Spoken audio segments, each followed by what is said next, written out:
Welcome to Sicilia, an island in the heart of the Mediterranean, a land of beauty bathed in sunshine, surrounded by olive groves and steeped in ancient secrets. Beautiful, right? But beneath those stunning, picturesque views lies a darker truth. From this very island would rise the most infamous criminal organization of all time, the Sicilian Cosa Nostra. An island that was invaded as much as Sicily. The people formed families so that they could have this trust within the family compound. If you had this sense of loyalty, you could combat the invaders. Rising from the shadows, a web of families bound by blood and bullets would form. You see, people don't understand how truly powerful these guys were and for how long. And let's just say they had friends in very high places, and I don't just mean in Sicily. If you thought the American Mafia was ruthless, well, these are the guys that Cosa Nostra in America would not dare to cross. But with this great power came corruption, and with corruption came violence on a scale that had never been seen before. Born out of necessity and fueled by desperation, this honored society, rising from the ashes of a broken system, they were supposed to defend their people against foreign invaders. But this is a story of contradictions. On one hand, they claim to abide by a code of honor, defending their people against the foreign invaders. But ironically, it's their own people who have often suffered the most. What might have started with noble intentions morphed into something truly evil. What drove these men to such extremes, and how did they build an empire that spans continents? This is a story that's never been told like this before, a story more intense than their operas. This island has seen it all, from ancient Greek conquerors to the Spanish Empire. And still, Sicily, even today, has kept a rebellious spirit, adapting and evolving with each twist in its history. I still can't believe that all of this is real. And so we decided to go a step deeper and finally answer the questions we've all had. And well, I guess there was only one way to find out. Today is the day you've been waiting for, so strap in as we finally uncover the rise of the mysterious Sicilian Mafia. Prepare to be shocked, but ultimately understand the chilling reality of a world ruled by shadows. But I have to warn you, this is going to be raw and unfiltered. Subscribe for more premium documentaries and join the only mafia you should be part of, the Culture Mafia. This is the story of Sicily, a story that has never been told like this before. Let's begin. Dove vai ora? Corleone. Italy without Sicily leaves no picture on the soul. Here is the key to it all: Goethe. To begin this journey, we need to go back over 2,000 years to the days when Sicily was known as a vital asset, frequently changing hands between different empires. First in recorded history came the Phoenicians as early as the 9th century BC. Prolific seafarers and a fierce Mediterranean civilization, they looked to expand their empire west from its home base on Lebanese shores and brought with them the culture from the Levant. The Greeks soon followed, expanding their mighty empire and absorbing Sicily around the 8th century BC. The lush farmland of the Central Plains, where they could grow crops and utilize the island's other resources, proved irresistible. This period would have rooted Sicily firmly in the ancient Greek world. Sicily symbolized a geographic prize jutting out into the Mediterranean Sea, which any seafaring empire was compelled to hold if they wanted to exert influence over the region. It was within close distance to Carthage on the coast of modern-day Tunisia, home to the legendary general Hannibal. It was becoming a major power in the ancient world. Were soon replaced by another great empire on the rise, that of ancient Rome. Sicily fell to Rome at the end of the Punic Wars in 241 BC, and what followed was one of the island's longest uninterrupted periods of rule, with Rome retaining power for around another 700 years until the 5th century AD. After a period of instability following the collapse of Rome, Arab rule finally established itself during the 9th century AD.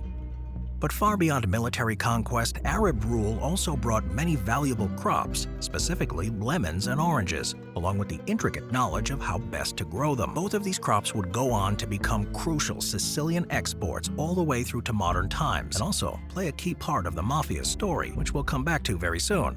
Anyway, they would rule for 200 years. Ibn Jubair, an Arab traveler, geographer, and poet, visited the area in the end of the 12th century and described what he saw. The capital is endowed with two gifts, splendor and wealth.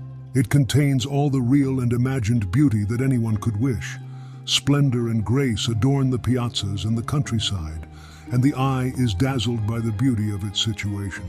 It is a city full of marvels, with buildings similar to those of Cordoba, built of limestone. A permanent stream of water from 4 springs runs through the city. The eye is dazzled by all this splendor. Soon, the Normans, the same fighting elite who invaded and occupied England during this time, followed the Arabs. Norman Sicily became one of the wealthiest areas in the region in the 12th century, with the Renaissance of sorts happening. This saw a flourishing in the arts, economy, and diplomacy, all of which were built upon the legacy of the previous empires which had come to the island. While the cities were changing and evolving, the countryside was stuck in its old ways. Out in the rural areas, it was still the same old feudal setup. A few barons held all the power, running huge estates and relying on the hard work of peasants who made up most of the population. Despite the rich fertility and natural beauty of the land, poverty was widespread among these rural communities. This economic hardship often pushed some of the locals to get creative in supplementing their income, navigating the thin line between survival and straight-up robbery to make ends meet. This meant that for centuries, some of these locals became specialized in protection rackets and extortion, known as the Black Hand technique. They targeted business owners, big and small, and crucially, smugglers, making a tidy profit from these activities. Because of Sicily's unique geographic position and experiences under countless rulers, smuggling routes had become prolific and profitable. From alcohol to other contraband, the smugglers were busy, at least from the Middle Ages onwards.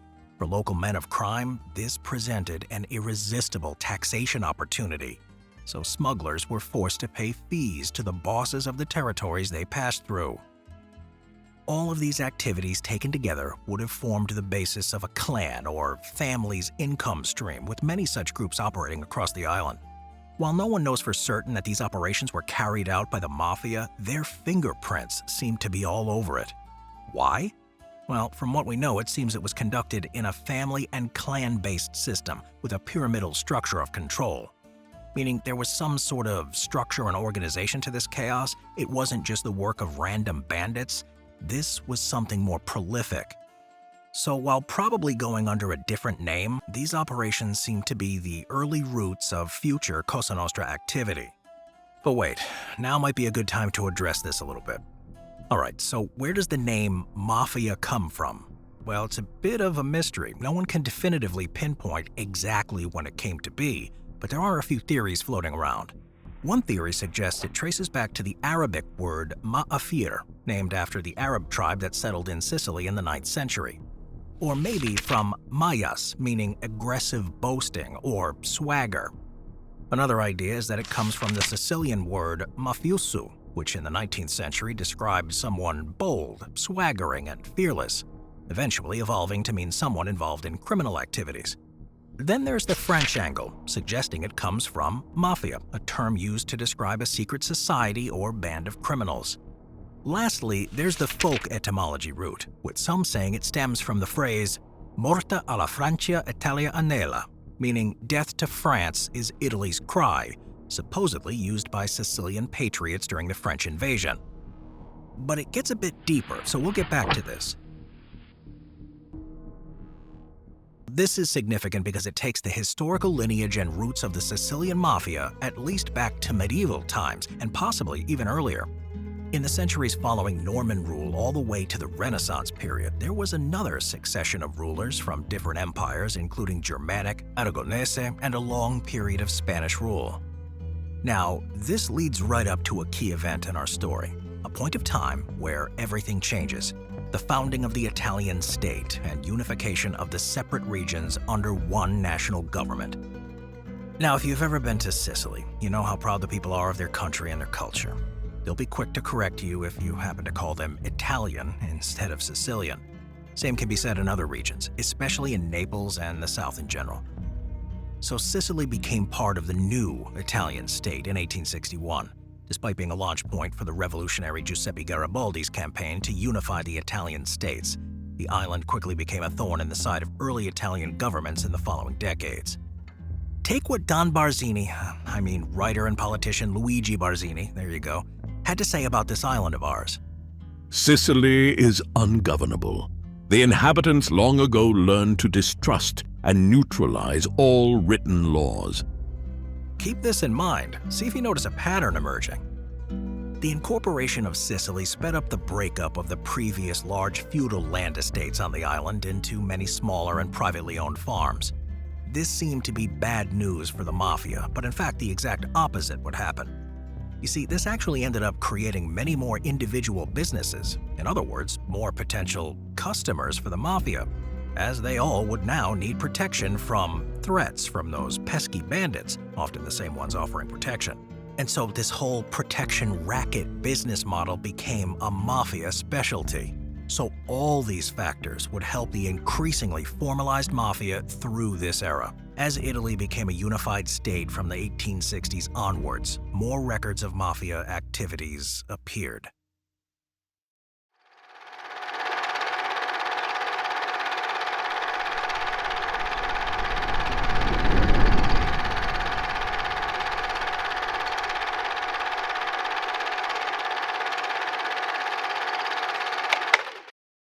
In 1863, a nobleman and baron named Niccolo Torizzi Colonna was making his way back to Palermo from one of his estates on the city's outskirts.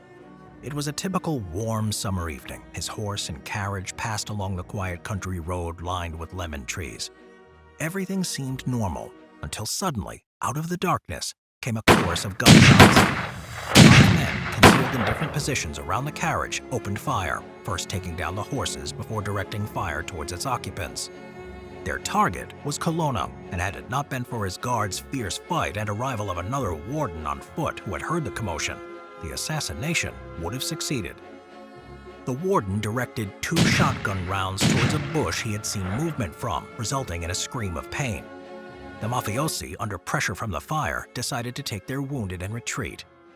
It would be this man, Colonna, 1 year after his close encounter, who would go on to write the first key work directly mentioning the honored society in great detail. The well-respected Italian patriot and future mayor of Palermo published his work Public Security in Sicily in 1864, discussing a sect of thieves who operated across the island. He began a process of raising awareness in Italy of this problem.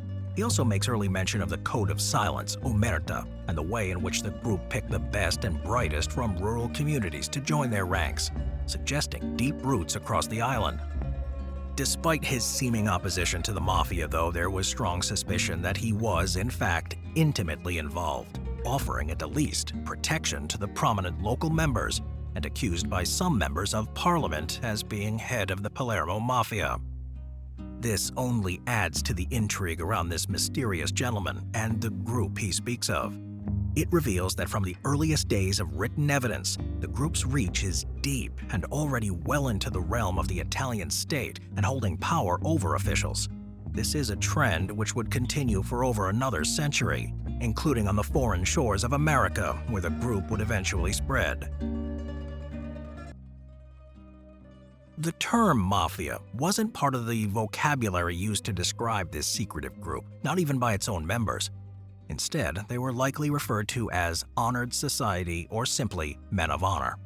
These more respectful titles are noted in historical accounts like those of Colonna, who often opted for terms like the sect. It wasn't until the 1860s that the word mafia began to make its way into the public discourse. The opera, The Mafiosi of Vicaria Prison, first performed in 1863 and written in the Sicilian dialect, did a great deal to add momentum to the name's adoption. Despite only being described in the title, the play became hugely popular at the time, making the idea of honor one of its central themes. It describes the honor codes of a prison gang, their initiation rituals, and collection of pizzu, or protection money, all practices uncannily similar to those of the Mafia of more recent times, adding credence to the idea that the play was describing and stylizing a group long present in Sicilian society. The name's adoption then gathered pace as it entered the Italian political system and started making its way into debates and consequently the lips of the politically connected in cities throughout Italy. Since being brought over by Arab traders from the 9th century, citrus fruits, specifically lemons, had become well established in Sicily, with many of these valuable groves surrounding Palermo itself. From 1795, the British Navy had its crews take lemons to fight off scurvy. This move was a game changer. Suddenly, the British could rule the waves without their sailors dropping like flies, and the demand for lemons shot through the roof. This only increased through the 1800s, with exports growing from 400,000 cases sent to London and New York in 1834 to over 2.5 million cases exported to New York alone in the 1880s. This was a huge amount of money that was circulating in the industry, with so many lemon growers generating such volume of fruit that it was necessary to make use of many other associated industries such as packing and processing, which the Mafia effectively controlled and took a slice from every part of this industry. If you thought the Mafia would stop there, then you haven't been paying attention. The Mafia was also involved through protection rackets and extortion. Lemons were known to be a vulnerable crop, prone to shocks in things such as water supply and also damage to the trees themselves. A farmer who was looking to ensure the smooth running of his lemon operation would need to pay local men of honor from the relevant ruling clan to ensure protection for their orchards. It essentially became, the cost of doing business. What else could they do? Refuse? Well, we'll go see how that would turn out. If protection money wasn't paid, then it only meant one thing: violence, both against the owners as well as the fruit trees themselves. And so, this was the Mafia's way to maintain control of almost all the aspects of the industry. They were benefiting from and being fueled by the citrus boom just as the Italian state was being formed, and the opportunity to exercise political influence was growing. In 1872, Gaspare Galati inherited a lemon grove in financial trouble. A family asset passed on to him. He made it his mission to turn things around. A surgeon by trade, Dr. Galati began his work on the lemon groves, modernizing the operation, installing an innovative steam pump heater, for example, to irrigate the crops. However, problems soon arose with lemons being stolen from trees, as well as coal destined for his prized steam pump.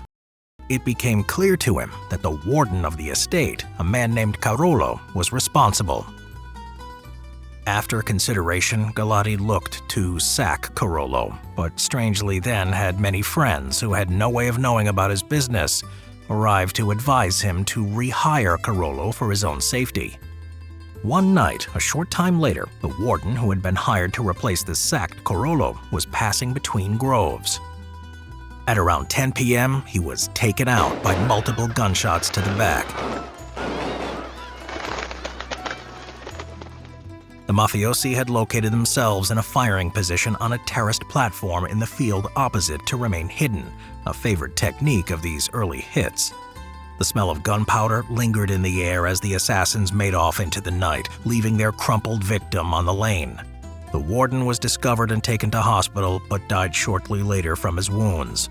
Galati went to the police with his suspicions, but no effort was made by them to pursue the man suggested as responsible for the crime. Galati then hired another warden as he desperately needed protection for his valuable crops. But then, threatening letters began to arrive, 7 in all, claiming it had been wrong to sack a man of honor like Carolo, and that if the decision wasn't reversed, Galati's own life would be at risk. He took these letters to the police, and despite briefly holding Carolo in custody, he was released after a few hours.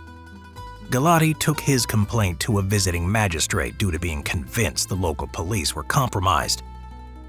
But even more threatening letters then arrived, this time displaying intimate knowledge of his personal activities, including membership at the city theater and times he left the venue. Even more worryingly, they contained content of his letters to the magistrate, which suggested the Mafia had spies almost everywhere.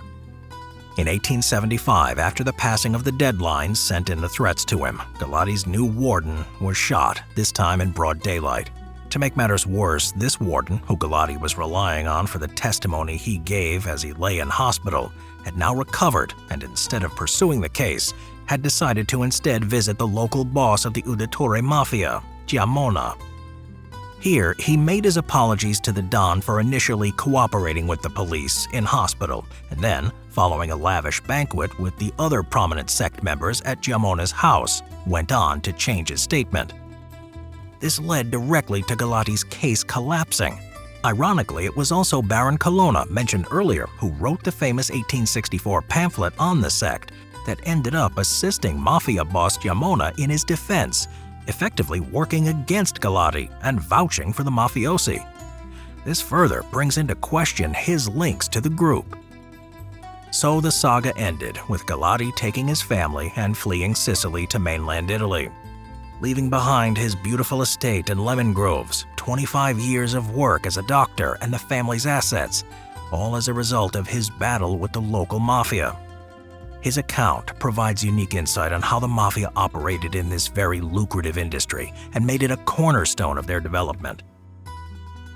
It also demonstrates the extent of their influence and constant readiness to use brutal violence in securing their goals.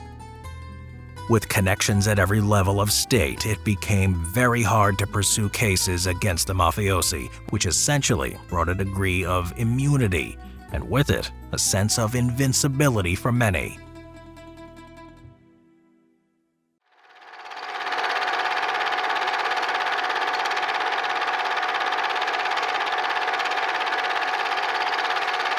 Now, the question we all have is, why the Sicilian Mafia?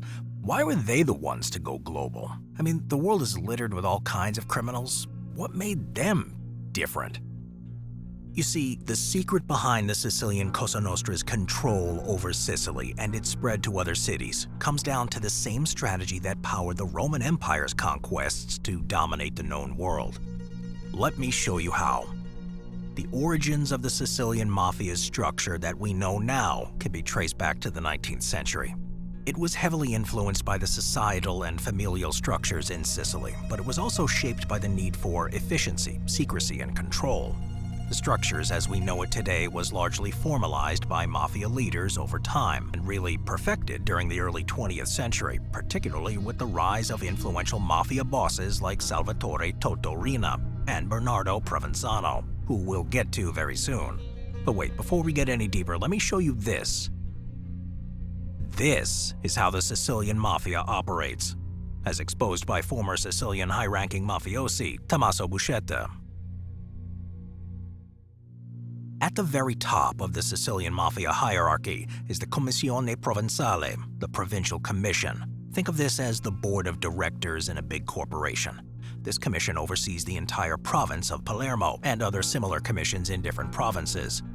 At the head of the commission sits the Capo dei Capi, the boss of all bosses, the ultimate decision-maker, ensuring all the mafia families under his jurisdiction play by the rules and stay coordinated. Next, we move on to the mandamenti, the precincts. Each mandamento functions like a regional office, and there are several across the province. Every mandamento contains 3 familiae. At the helm of each mandamento is a capomandamento, or the precinct boss. Picture this boss as a regional manager who is responsible for overseeing all the families within his precinct. He ensures that each family runs smoothly and that their activities align with the larger goals of the mafia. Within each mandamento, there are the familia, families. Each family operates like a local branch of the mafia with its own internal hierarchy. The head of the family is known as the rappresentante, the representative. This person is essentially the branch manager, making sure that the family's operations are running efficiently. Additionally, there's the consigliere, the advisor, a trusted advisor who provides strategic guidance and counsel. This trio ensures the family operates like a well-oiled machine. Digging deeper, each familia is divided into smaller units called decine, or 10. These are like the mafia's teams or platoons, each containing around 10 soldiers. The leader of each decina is the capodecina, the head of 10. Imagine the capodecina as a team leader who manages the day-to-day activities of his squad. He keeps his soldiers in line, assigns tasks, and ensures loyalty to the family. At the base of the hierarchy are the soldati, the soldiers. These guys are the foot soldiers, the ones who get their hands dirty with the mafia's daily operations. They carry out orders, perform hits, collect debts, and even handle the gritty work that keeps the mafia's business running.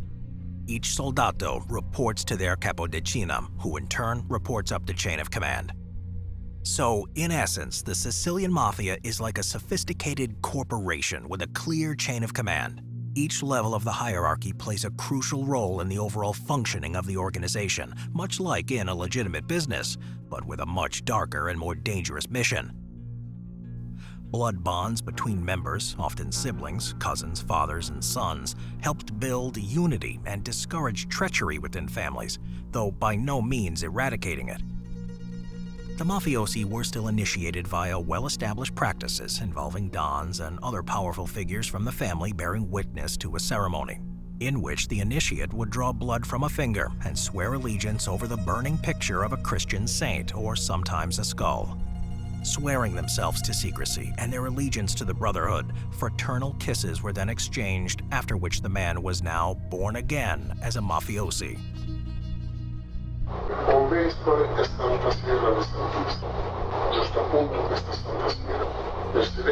Extremely elaborate, even neo-pagan language. Holy afternoon greetings to the devotees, he says at one stage. He asks the new member to swear until the 7th generation that he will protect the honor of his wise brothers.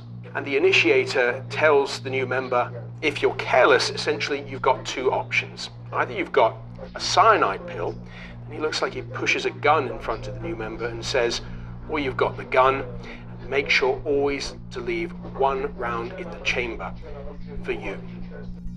These were also the glory years of figures like Don Vito Cassioferro, one of the most influential mafia bosses of the era. A man who embodied the old ways, placing great emphasis on honor and family, but who also maintained impeccable personal dress and social contacts with the best and brightest of Sicilian society. Upholding a sense, at least publicly, of decency and decorum with a strong commitment to not bringing unwarranted attention to the organization. It was under the watchful eyes of powerful figures like this that other notable leaders of the future would grow up under. But the good times were not to last forever. Listen closely. What I'm about to tell you is an offer you simply can't refuse. Now, as you'll see, joining the Sicilian Mafia never ends well for anyone involved. It's a crazy life built on exploitation and false promises. While they claim to live by honor and integrity, a closer look at their stories reveals a dark reality. Their lives are filled with danger, betrayal, and fear. No one truly wins in that world. But what if there was a different kind of mafia, one that offers a path to real power and success, one where you only benefit? Although, for a long time, this was too good to be true. Well, today, it's become a reality. This is exactly where the culture mafia comes in. You see, by being part of the culture mafia, you gain access to the timeless wisdom that's been hidden from you. By examining the philosophies and figures that we do, we can extract valuable lessons without falling into their destructive patterns. There's a lot to learn from their strategies, and we've done just that, transforming these powerful insights into tools for positive and easily attainable growth. That is the reality of those ambitious enough to join the culture mafia. So now, the question that should be on your mind is, how do I join? Well, for now, all you need to do is 3 things. Like the video, hit the notification bell to stay updated, and subscribe to ensure you never miss out on our invaluable content. And finally, comment Inner Circle so everyone can see where you stand. Make sure you're up to date with everything we do, and stay tuned for The Call to Get You Made. We've also launched our new membership feature here on YouTube. Just click the join button below and watch the introductory video that will give you everything you need to know. We truly appreciate all your support. If you've been tuning in for a while, you can attest to how we live by a strict code of honor. We rely on your support in order to continue and build and work towards our mission. So thank you. And now, our story's about to get absolutely insane. So let's get back into it.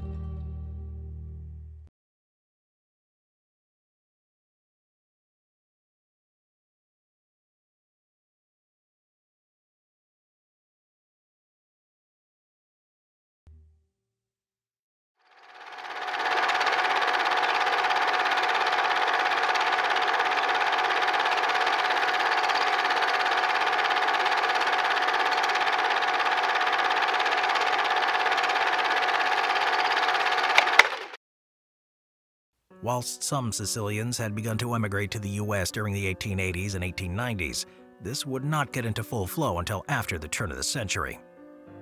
Rural life in the interior continued as it had done for centuries, with industrialization making slow progress in these regions. Crushing poverty remained a reality for many, but in the West and around Palermo, things were actually changing fast. A globalized world was beginning to open up. Over the next 50 years, these clans continued to control these lucrative areas of business, expanding their political influence in the meantime. With the start of the 1920s, political currents were shifting. You see, Sicily always tended to be a bit left-leaning, so it was a growing hotspot for all sorts of communist chatter among the poorer working folks out on the farms. But while the island had its eye on the left, something far right was brewing on the mainland. Fascism was sneaking into Italy's political scene and soon made its way down to Sicily. Though Sicily wasn't biting at first, you know how these things go, as history has shown. It becomes like an unstoppable wave that crashes on every shore eventually.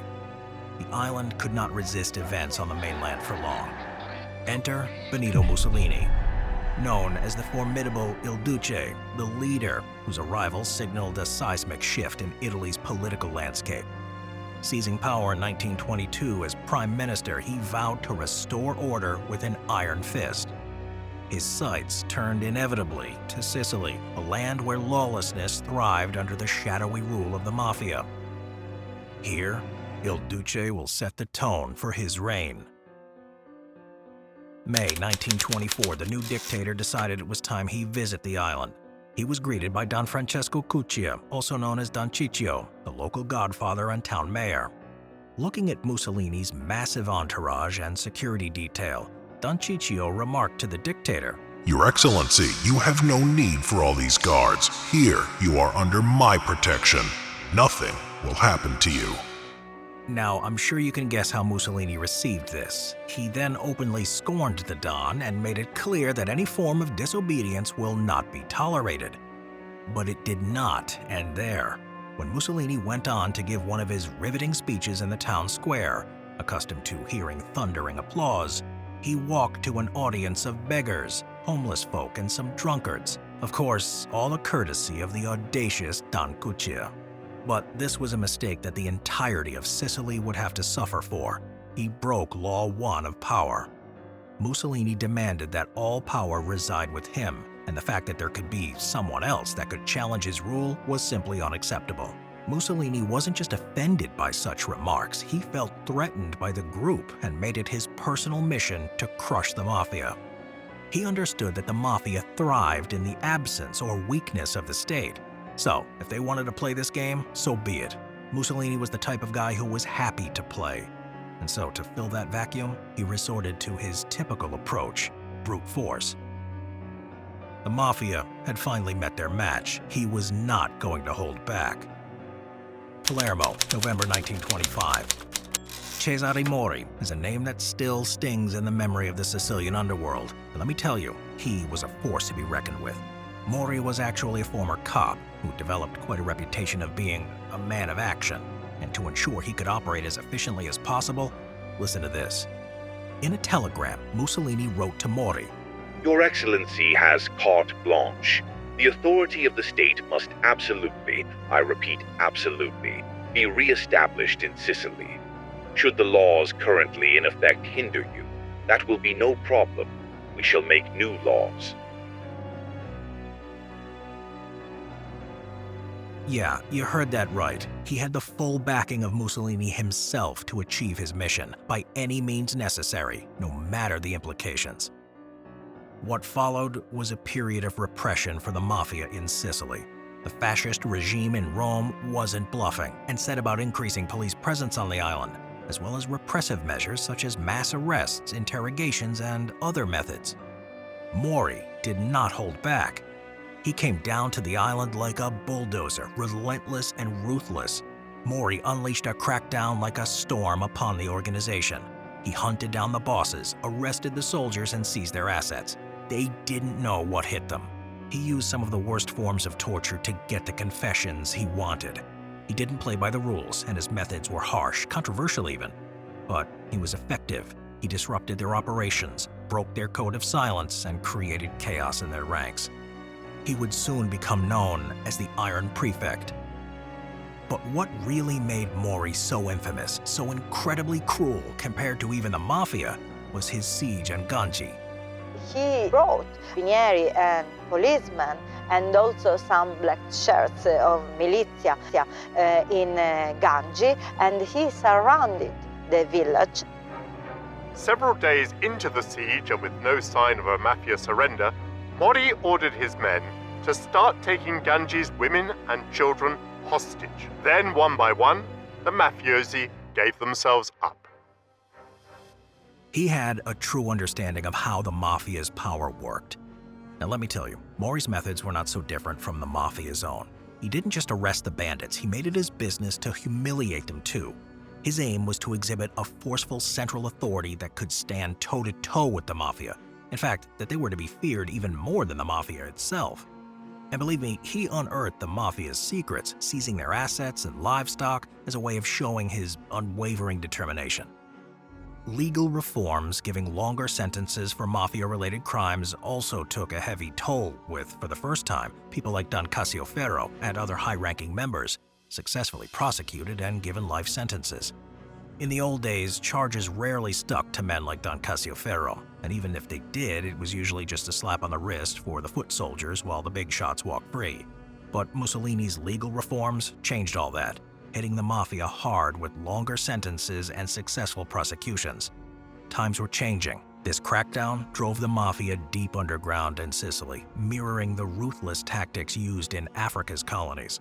The once honored business of the Mafia suffered under this oppressive regime. The 1920s marked a stark contrast to the previous 40 years, a time when honor meant navigating a very, very different world.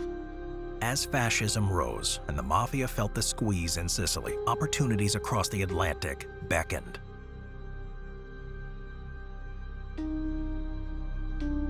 With well-established sea routes to the US, many impoverished Sicilians, including young Mafia men, saw America as a fresh start. The likes of Morello and other pioneers had already laid groundwork in New York since the early 1900s, paving the way for a significant wave of migration in the 1920s. The promise of a new life on American shores proved an attractive prospect for many poor Sicilians, including young Mafia men who felt their talents may be better put to use there than beginning a story which is a fascinating tale in its own right, and one intimately connected to the Sicilian Mafia. Then, boom. 1939 hits. The Second World War explodes across Europe, bloodier than ever. Italy under Mussolini's fascist grip. This is where Operation Underworld comes in. January 14, 1943.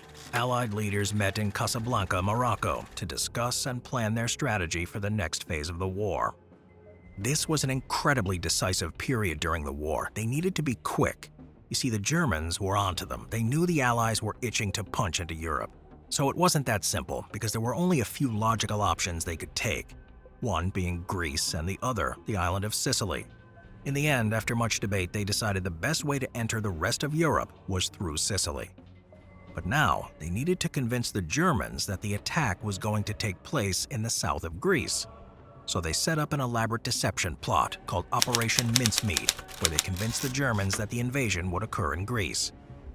And sure enough, it worked and bought the Allies some time. Now they can just focus on the actual invasion. problem is, they didn't have enough intel on the island, and the local Sicilians were not being very cooperative, fearing the wrath of the Mafia. Sicily was the perfect location to begin the invasion. However, they were simply not ready to invade just yet. Gathering all the intel they needed was going to take a lot of time they simply didn't have. With the invasion date looming, desperation set in. They needed this information before the Germans caught wind. Time was running out. If they don't get the intel they need soon, the whole operation will be a disaster. Soon, they grew somewhat desperate. Fortunately, there was one man who could solve this conundrum. So on May 7th, 1942, a group of mobsters, lawyers, naval officers, and government officials headed to Danmora prison, also known as Little Siberia, to meet with the godfather of the mob, the man who organized crime, Charles Lucky Luciano. This wasn't the first time the government had allied themselves with Luciano, and to their surprise, he once again complied, even suggesting that he himself should be on the battlefield to aid in the invasion. They passed on that suggestion, but welcomed any intel he could help them gain. Luciano was actually born in Palermo and maintained a positive relationship with his relatives over there, but more importantly, possessed some very important connections to the Sicilian Mafia, more vitally to the most powerful man in Sicily, Godfather of the Sicilian Mafia, Don Carlo Vizzini. And so, when he put the word out, the Navy began to receive all kinds of vital intel. Lucky for them, the Sicilian Mafia didn't need much convincing. In fact, they were thrilled at the chance to help take down the brutal fascist government. They were ready to go all in, offering way more than just intel.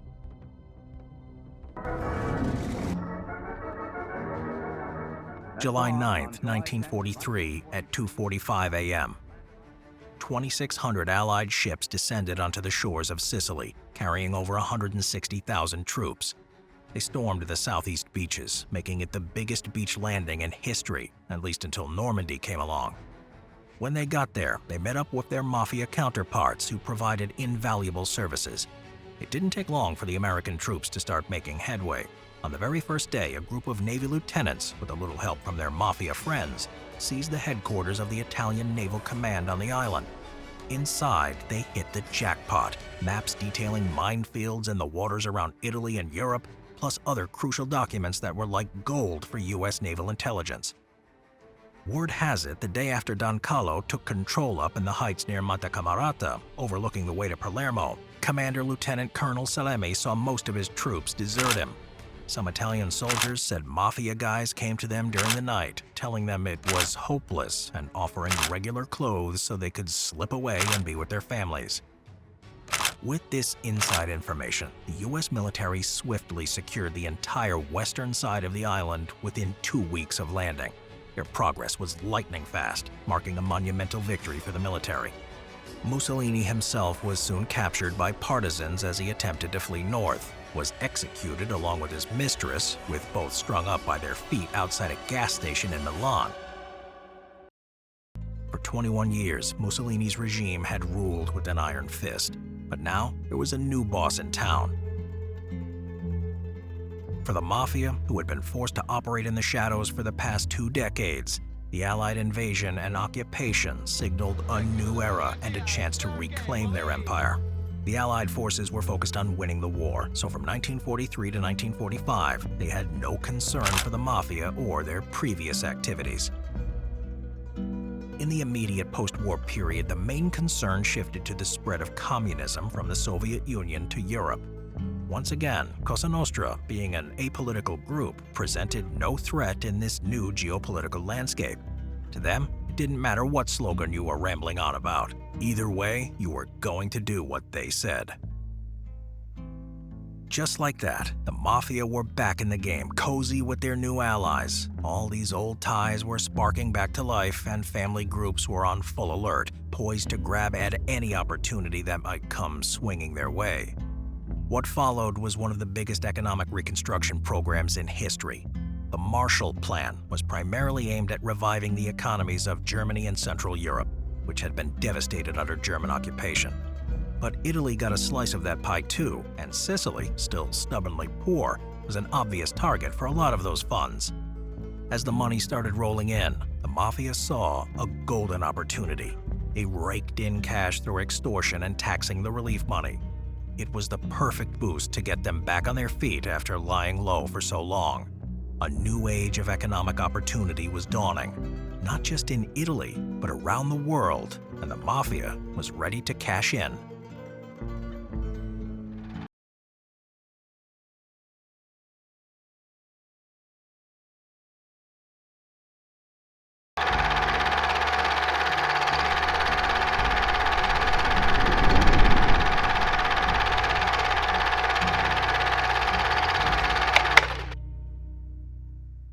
After the post-war relief period from 1945 to 1950, Italy settled back into its parliamentary system without the same level of direct oversight from the Allied powers. New Italian businesses were popping up, sparking a manufacturing boom. With this economic revival came fresh opportunities for a now re-established mafia. A key area of business for the mafia in this period was the construction industry. In the 50s and 60s, they made some serious sums of money controlling and profiting from the building trade in and around Palermo. This was a period of reconstruction on quite a large scale, so by the 1950s, money was sloshing in from the Italian government for new building projects. And so, naturally, the clans skimmed off the top of the initial funds. For these men of honor, life couldn't be better. The contract process itself, too, was heavily corrupted, with 80% of the over 4,000 building permits in Palermo granted to just 5 men. This resulted in limited oversight, and many historic areas of Palermo, which should have been protected, selected for demolition simply to suit the interests of someone with the right connections. Referred to as the Sack of Palermo, it saw beautiful historic houses such as Villa dell'Isla, a centuries-old masterpiece, torn down with the application made and granted in the same day.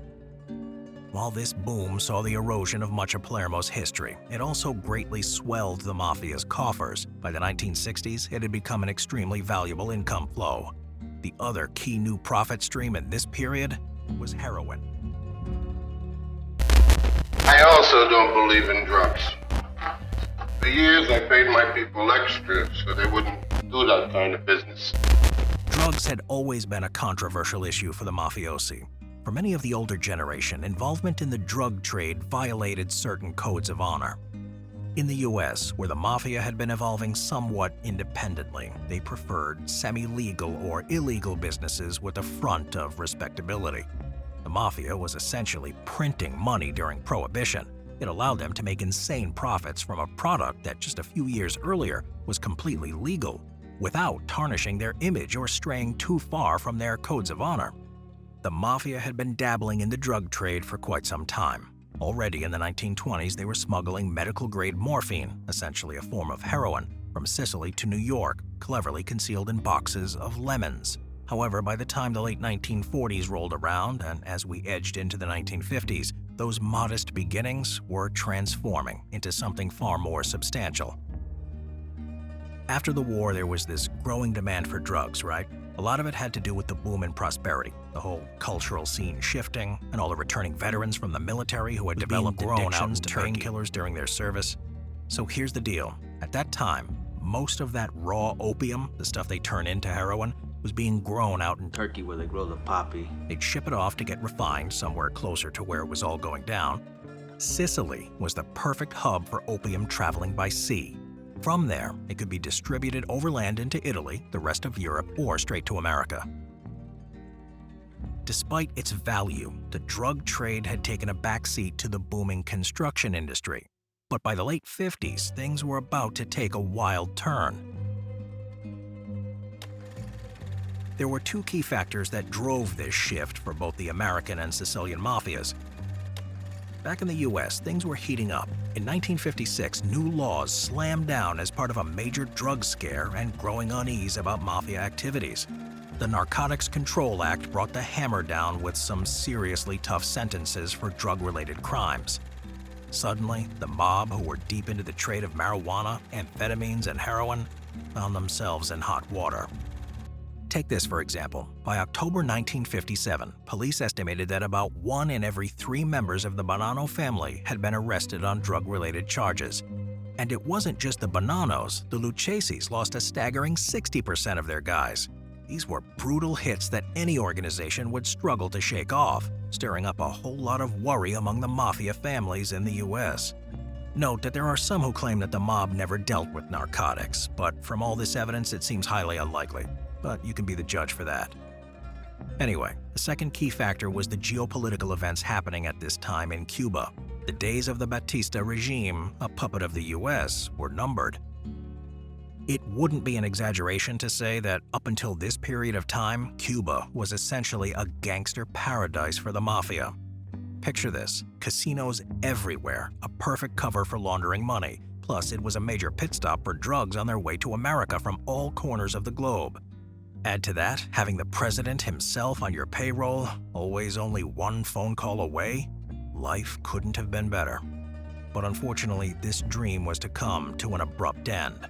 Revolution would sweep the island, and the culprits behind this would be none other than Fidel Castro and Che Guevara. Castro and Guevara knocked down the door from its hinges, toppling the CIA-backed Batista, and suddenly the mafia was about to lose a major stronghold. This would spell disaster for the mob, as they would not only lose their safe haven, but also a logistical launch point. These two problems came to a head at the same time in 1957, and it just so happened that this would be the year's notorious New York crime boss Joe Bonanno would choose to take a holiday in Sicily.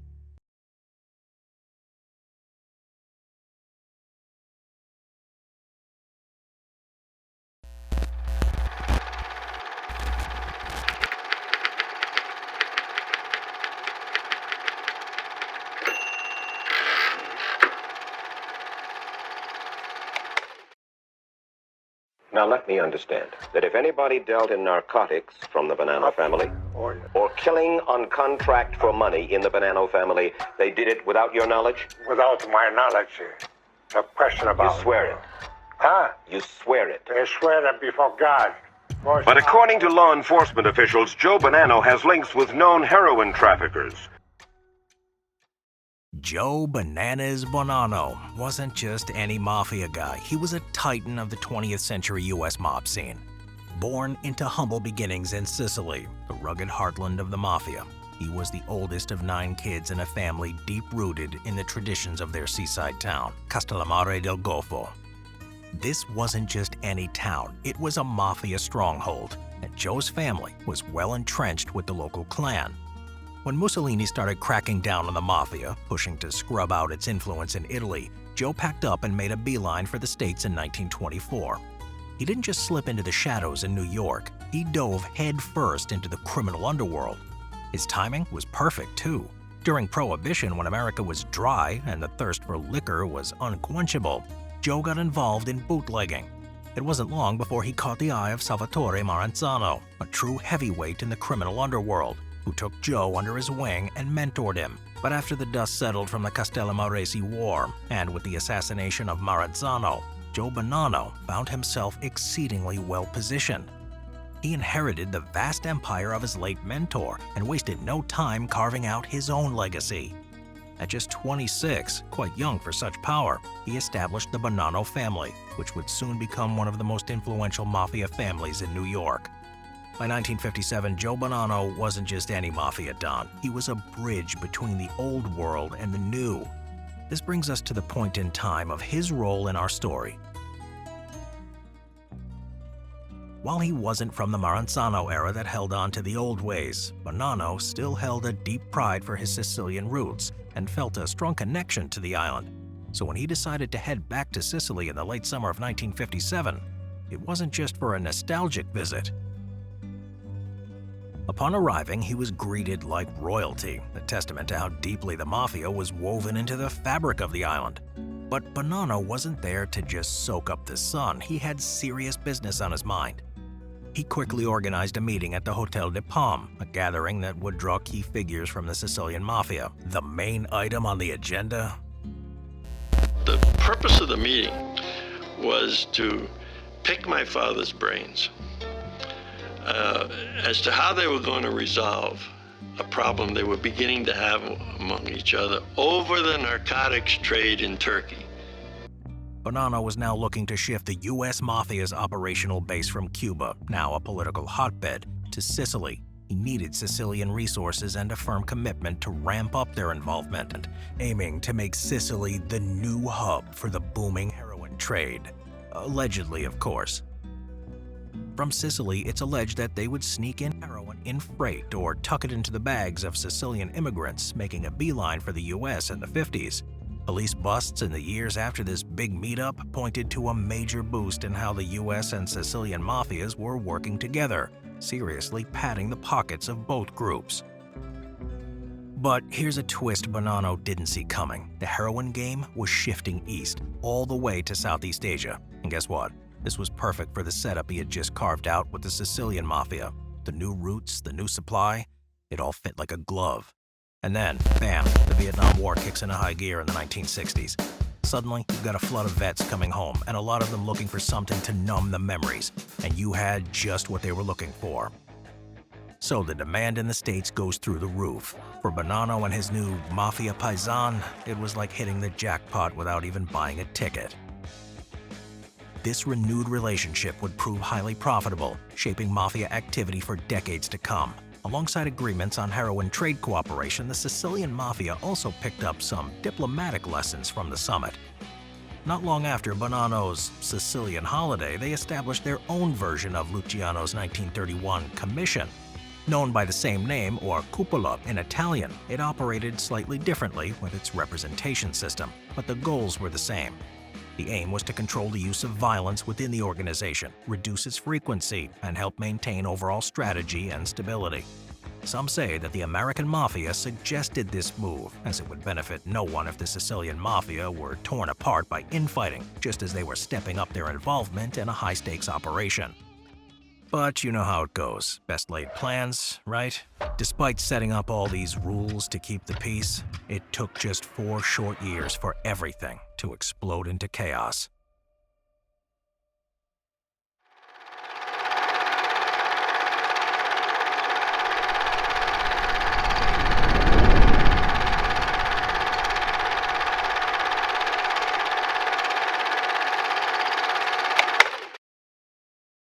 Just when things seemed to be getting a bit steadier, from 1957 onward, the Sicilian Mafia got hit with a whole new level of drama. It would become known as the First Mafia War. Between 1961 and 1963, it was pure chaos. Mafia clans in the Palermo area went at it, leaving both their own guys and innocent bystanders dead. This mess was exactly what the Commission was set up to prevent. But here they were, getting dragged into petty squabbles that escalated big time. It all blew up, quite literally. The nastiest of these was parked on a quiet countryside road. When the cops showed up to defuse it, it went off. That pushed the authorities over the edge. There was a massive crackdown, and it hit hard. Commission threw in the towel. Bosses and key players skipped town, heading overseas. For a while there, it looked like the Mafia was on its knees. Reports said Mafia-related crime in Palermo dropped to almost nothing. Even the routine collection of protection money stopped. Something unheard of, even under Mussolini's iron fist. But you know how it is, right? While it looked like the Mafia was down for the count, appearances can be tricky. That crackdown did cool things off for a bit, but wipe out the Mafia? Not a chance. It was just the calm before the storm. Heading into the 1960s, there was a changing of the guard within the Mafia. The old-timers born in the late 1800s were no longer running the show. Instead, a new breed was stepping up. Men born between the world wars, now in their 30s and 40s, ready to shake things up. These guys didn't come up under the same old rules as the Casioferros, the Morellos, or even the Gambinos who made waves in the US.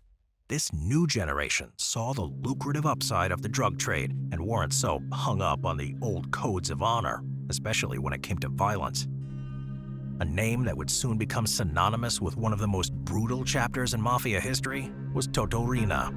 Riina, born into grinding poverty in 1930, got his start in crime early and quickly climbed the ranks of the notorious Corleone family. Yeah, that's right, the real Corleone family, not the Hollywood version from The Godfather. Under his lead, the Mafia would enter a period marked by unprecedented violence, leaving thousands dead. His reign was so ruthless that it nearly brought about the Mafia's destruction, a stark departure from the power it had wielded over the past century. If you want to uncover how things pan out for these friends of ours, you need to watch episode 2 over here.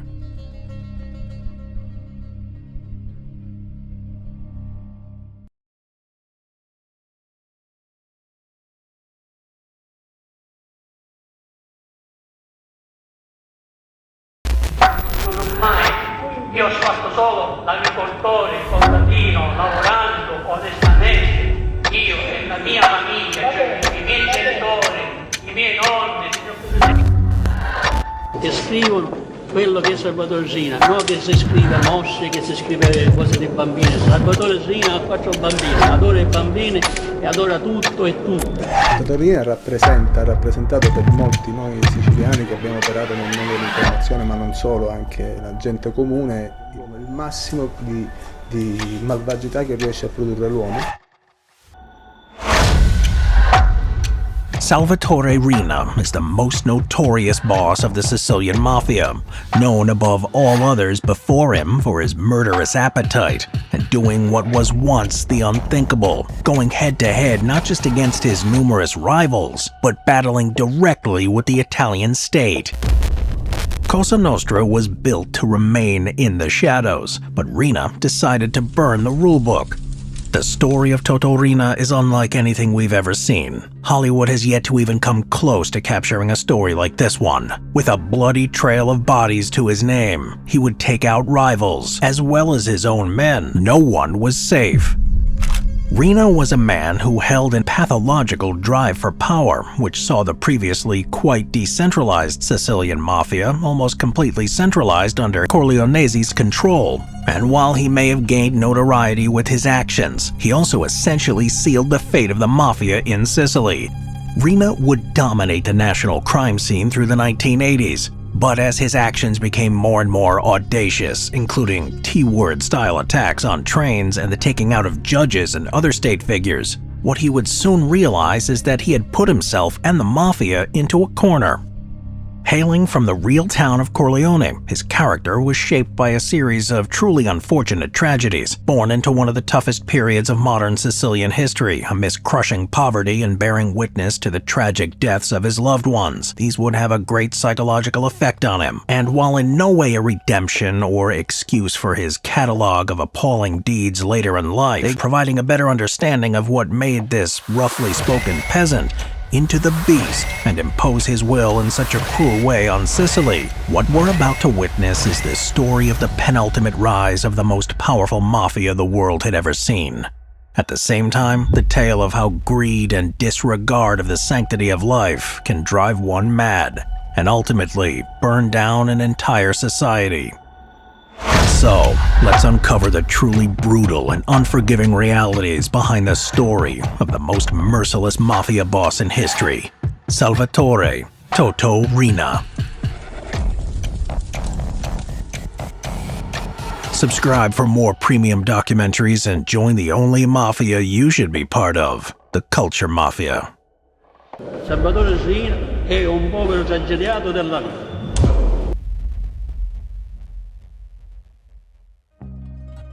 Corleone, a small town set amongst the beautiful rolling hills of western Sicily. Its predominantly peasant population had long suffered exploitation at the hands of unscrupulous landowners and mafia enforcement practices. As far back as the late 1800s, there are records describing desperate scenes of poverty here, with peasants left with tiny mounds of grain at harvest time, payout from their boss for a year of hard labor. Barely enough to feed their families for a month, let alone 12. Most scratched a living from little plots of land they owned alongside the more choice areas taken already by wealthier landowners. This was the case for Salvatore's father too, Giovanni, who owned a handful of acres which were just enough to provide the basic food needs of his family, alongside some clever bartering which locals practiced amongst themselves. It was into this poor but proud peasant family that Salvatore, or Toto as he would become known, was born in the year 1930. The eldest of 3 sons and 2 daughters, he grew up to the seasonal rhythms of farming life in this little Sicilian town. Despite its proximity to Palermo, which was now an increasingly connected trade hub, the patterns of life in Corleone remained stuck firmly in a feudal past. Mussolini's infrastructure drive through the 1920s had primarily benefited the Italian mainland and done little to make inroads into Sicily, especially in the more rural parts.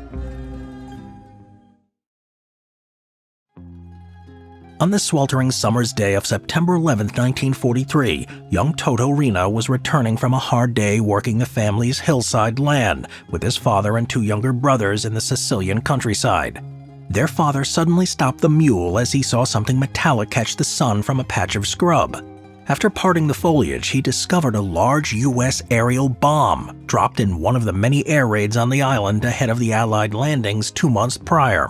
Just as he was about to turn, he then saw another metal casing a short distance away. This time it was a German artillery shell from the period they had occupied this hillside. This was valuable material for an impoverished peasant family, so he instructed the youngest off the mule so he could load the cargo. Again loaded onto the mule, the procession made its way hurriedly home towards Corleone.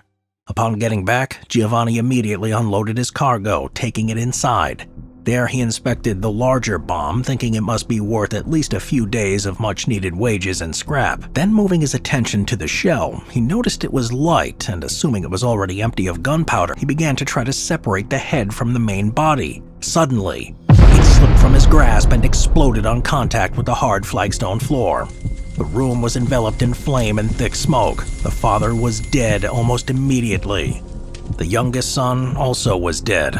Young Riina, though, standing not a great distance away, miraculously survived without serious injury. Watching in slow motion and with ringing ears as his mother rushed in screaming, at this moment, this young boy's life would change forever. To witness such a brutal scene set amidst what had already been a hard life was almost too much to bear, turning his heart to stone. On that sweltering summer night, at that poor family home, a light had been taken from Toto's life he would not see again. A normalization and ability to deal with pain, which he would, in time, turn against others on his journey to become the most ruthless mafia boss Sicily had known. So following the family tragedy of the sudden death of his father and younger brother, it was necessary for Salvatore as the oldest son to become the sole breadwinner for the household. At only 13, this catapulted him into adulthood far too young. So it was that he took over the management of his father's land for the next few years. In his daily work, he was able to observe the power of the wealthy landowners who paraded around their estates like kings. He knew, like others of his class, that so much as a mistimed look from a peasant could result in a beating or even death at the hands of their protective team of enforcers. These were hard years where he could never forget his lowly position in life. During this time, though, he would also forge key lifelong bonds, including that with an influential figure himself in the Sicilian Mafia, Bernardo Provenzano.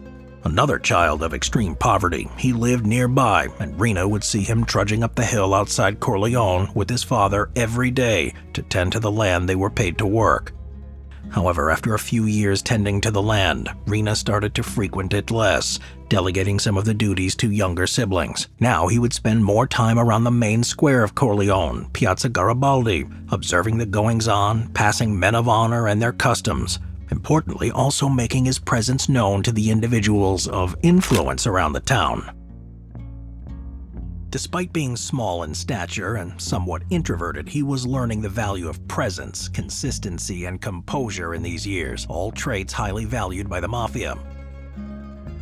These were the years of Dr. Michele Navarra's reign as the Don of Corleone. An interesting character, from a middle-class background and a qualified doctor by trade, he cut quite the figure for a powerful mafia boss. Coming up in the post-war and bountiful Reconstruction years, by the late 1940s he'd established his rule over Corleone. In tandem with his medical profession maintained as a front, he ruled calculatingly over his interests.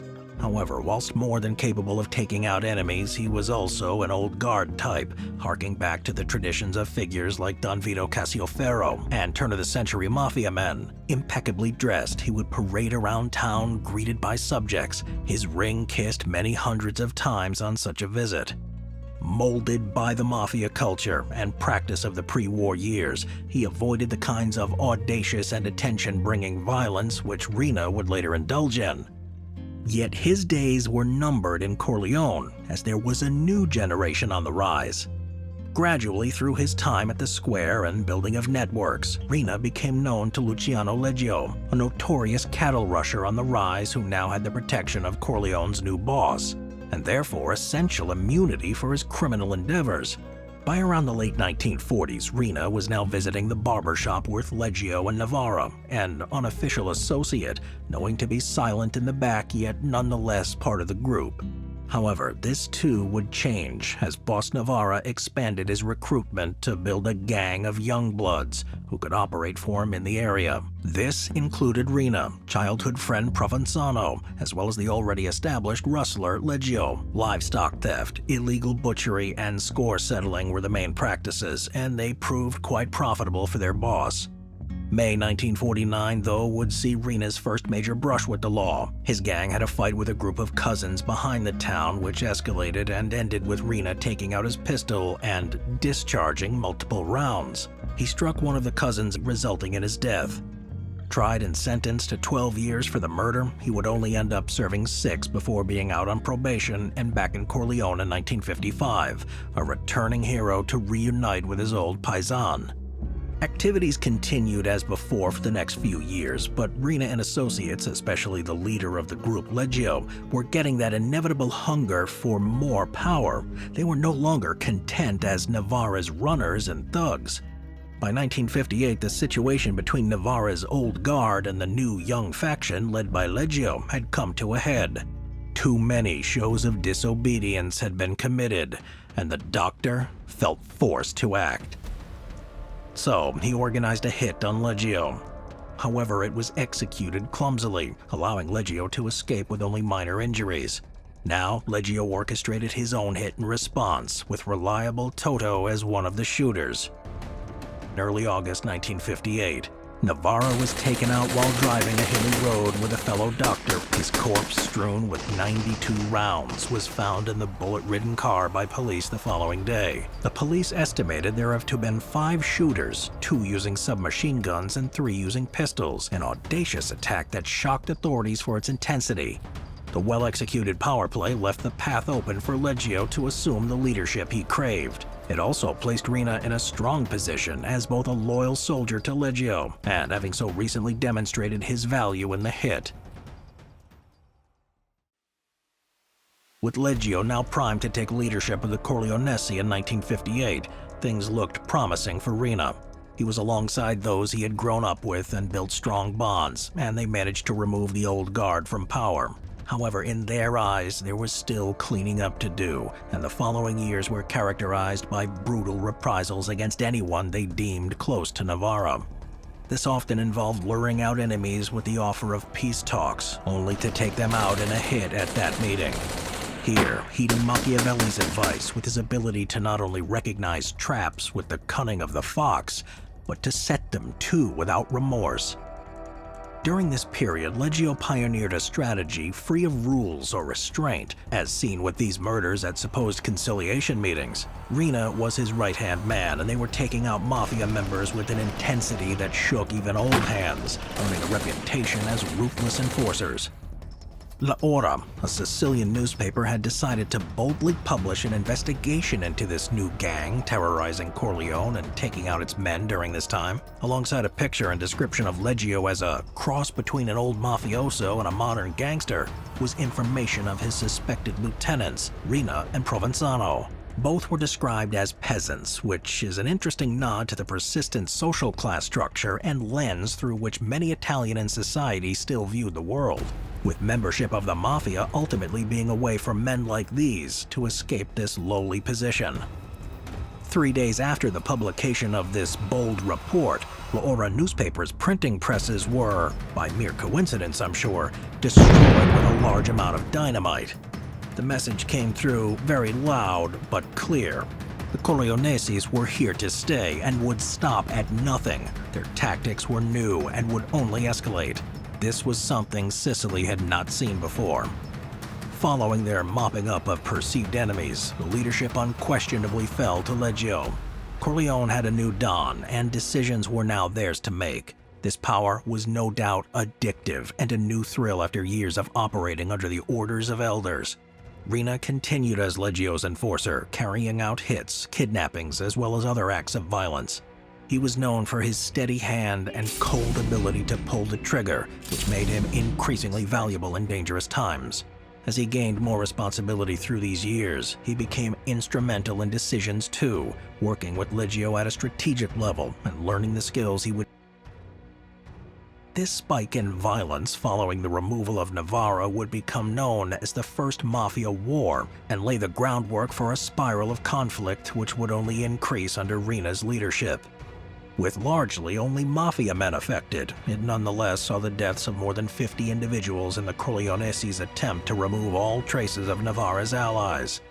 It would come to a climax in 1963, with 7 Italian policemen taken out while attempting to defuse a car bomb meant for a mafiosi. This large-scale hit of a state target, whilst not intentional, would be an omen of things to come as the Corleone-controlled mafia would increasingly take a more confrontational approach with the state into Rina's reign. So while blood would stain Sicilian streets through this period, no clear victor emerged.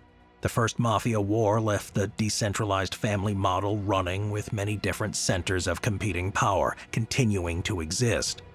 While the Corleonese clan was powerful in this period, they were not yet dominant, a reality Rina was keen to change. In the wake of the Ciaculli bombing, which had generated great anger amongst the Italian population, there were mass arrests of mafia men across Sicily. Included in this sweep was Toto Riina, apprehended under an alias in December 1963. He was taken for interrogation where he eventually admitted his true identity. He would spend the next years in Ucciardone prison, awaiting trial along with a host of mafia prisoners. The prison system was notoriously corrupt, so big bosses had their lobster and champagne on tap, as well as a variety of other luxury items. Yeah, that's right, they were living better than what we saw in Goodfellas in real life. Riina kept mostly to himself, but by now his reputation preceded him. All knew of the fearsome reign of terror he and Leggio had imposed on the years following Novara's removal. Over the years, he became increasingly respected within the mafia prison community and eventually sought after. Queues are said to have formed in the prison yard with inmates waiting to speak with him or seek counsel on a specific issue. This period was important in molding him further into the Don he would become. His reputation had been confirmed among the movers and shakers of the organization throughout Sicily. Finally tried along with Leggio in 1969, he was acquitted in what amounted to a sham trial. Following his release, he quickly eloped as a new murder charge came up. Despite his status now as a fugitive, the general climate of anti-mafia resentment in Sicily had died down since the time of the Ciaculli bombing. So Riina immediately sought to resume activities, and the first order of business was a hit on a wayward mafia-associated businessman deemed a liability by family heads. Following taking care of this matter, Riina went into hiding, attempting to stay off police radar. But as the 1970s progressed, the net was tightening around Leggio, Riina's boss. Already sought for the murder of Novara in 1958, the police were increasingly persistent, and with Leggio's more flamboyant behavior, he left a bigger trail to follow. Finally, in 1974, Leggio was arrested in Milan, where he had relocated for treatment of a spinal problem, which had blighted him since youth. While it's unclear exactly how long Leggio continued his rule from behind bars, at some point in the next few years, Riina took over and assumed full responsibility.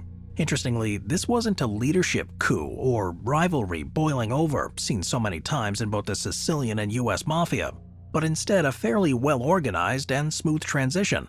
They were associates since youth, and Leggio had been unofficially mentoring Riina for this role. So while both were very violent characters, and Riina in particular not afraid of chaos, the transition was quite peaceful, something incredibly rare in that world. In a series of events showing an interesting relationship between the Sicilian and US mafia, a key American don by the name of Joseph Bonanno had come to his homeland of Sicily for a holiday back in 1957. There for leisure. Naturally, business was also on the agenda, more specifically that of heroin.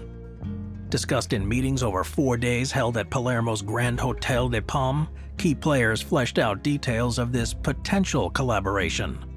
The US Mafia had recently lost their foothold in Cuba due to Che and Fidel's communist takeover of the island and were looking to make Sicily their new trafficking outpost. Here, the product would arrive, be processed by Sicilian Mafia men before being sent on to the US and Europe. This activity in the heroin trade would go on to become a cornerstone of Rina's rule and a key method for obtaining funds. There was also another crucial outcome. That was the formation of a Sicilian commission, known as the cupola, meaning dome. It would represent Sicilian Mafia family heads with a governing council where key decisions would be made collectively. Prior to his arrest, Leggio and Rina had been working on expanding the Corleonese's influence within the commission. While they may not have been the most politically well-connected or wealthy family, they were quickly becoming the most powerful internally within the Mafia's own structure, just in terms of force. Rina continued this work during the early years of his rule, consolidating their power over decision-making bodies and biding time until the next power move could be made. This new move was initiated by Rina in 1981 and would become known as the Second Mafia War, truly one of the bloodiest of modern Sicilian history. The aim was total control for the Corleoneses and the wiping out of anyone standing in the way of this objective. For an organization that was traditionally decentralized with different family power centers, this vision was a dramatic departure from the past and one that would take the Mafia into uncharted territory. Driving in his new Alfa Romeo back from his own birthday party, Mafia boss Stefano Bontate shot dead with a variety of weapons while at traffic lights. The lethal arsenal included 2 newly acquired AK-47s, marking the first time they would be used by the Mafia in Palermo. Less than 3 weeks later, another Don. This time it was Salvatore Inzerillo, who was shot dead outside his lover's house just as he was ironically about to enter his newly received bulletproof Alfa Romeo. With them, the leadership of a rival faction gone. In the next months, over 200 men from this Bontate-Inzerillo group were taken out. These were huge numbers of dead, and Rina's appetite didn't just end with Sicily. He also ordered all fleeing him to American shores to be eliminated. This eventually included Inzerillo's brother, found dead in New Jersey with dollar bills stuffed in his mouth. After he felt satisfied that external enemies had been dealt with and that Corleone control now extended almost throughout Sicily, he turned his attention inwards. In an increasingly paranoid drive, similar to Stalin's Great Purge of military officers, he began wiping out those deemed not loyal enough. Even some of his own shooters from earlier hits of the Mafia War a few years prior were removed. The tactics employed by Rina in this period were the culmination of a brutal strategy in development for over 20 years, the foundations of which were being laid by himself and Leggio with their high-intensity removal of Novara in 1958. A level of shock and awe violence which was unknown even for Mafia-riddled society. All had led to this point, now with Rina essentially imposing himself as a tyrannical dictator, the new Caesar overseeing his centralized crime empire through constant threat of violence. But just as many tyrannical figures before him, can he stop before flying too close to the sun? As the 1980s progressed, Rina was increasingly including figures from the state in his attacks. This included Pio La Torre, a leader of a large political party in Italy who was attempting to introduce a new anti-mafia law. He was taken out while driving in 1982. The following month, a well-respected police general sent down to quell the violence was himself taken out, similarly in his vehicle, with his wife and bodyguard amongst the dead. These extremely provocative actions by the Corleonesi were building ammunition for a state response. However, the audacity would only increase in the coming years. As the flames of lawlessness and chaos were beginning to engulf Sicily, fate intervened. 2 key new judges had been appointed to the Sicilian Mafia issue, Giovanni Falcone and Paolo Borsellino. As the stakes soared higher, their appointment promised a new chapter in this battle against the Mafia. Falcone in particular was leading the charge and was a highly respected and capable figure, a true warrior of the cause of maintaining the integrity of the Italian state. His commitment was unquestioned, and he was viewed as incorruptible. This increase in heat was being felt by Rina, and the large upcoming state maxi trials against the Mafia loomed large. Despite all his remorseless violence for domination during the preceding Mafia war, the state was now making it increasingly difficult to operate and enjoy this newfound position. Rina then, in a characteristic high-intensity style, decided to broaden his war against the state. Instead of turning the temperature down, he was going to double down and not only continue, but surpass any of his previous transgressions. Rina had pushed things too far and left too many dead. Whether this sense of entrapment fit into his already, at times, unstable psychology is unclear. However, his strategies became increasingly more unhinged. What followed was one of the most extreme and well-prepared Mafia operations in history.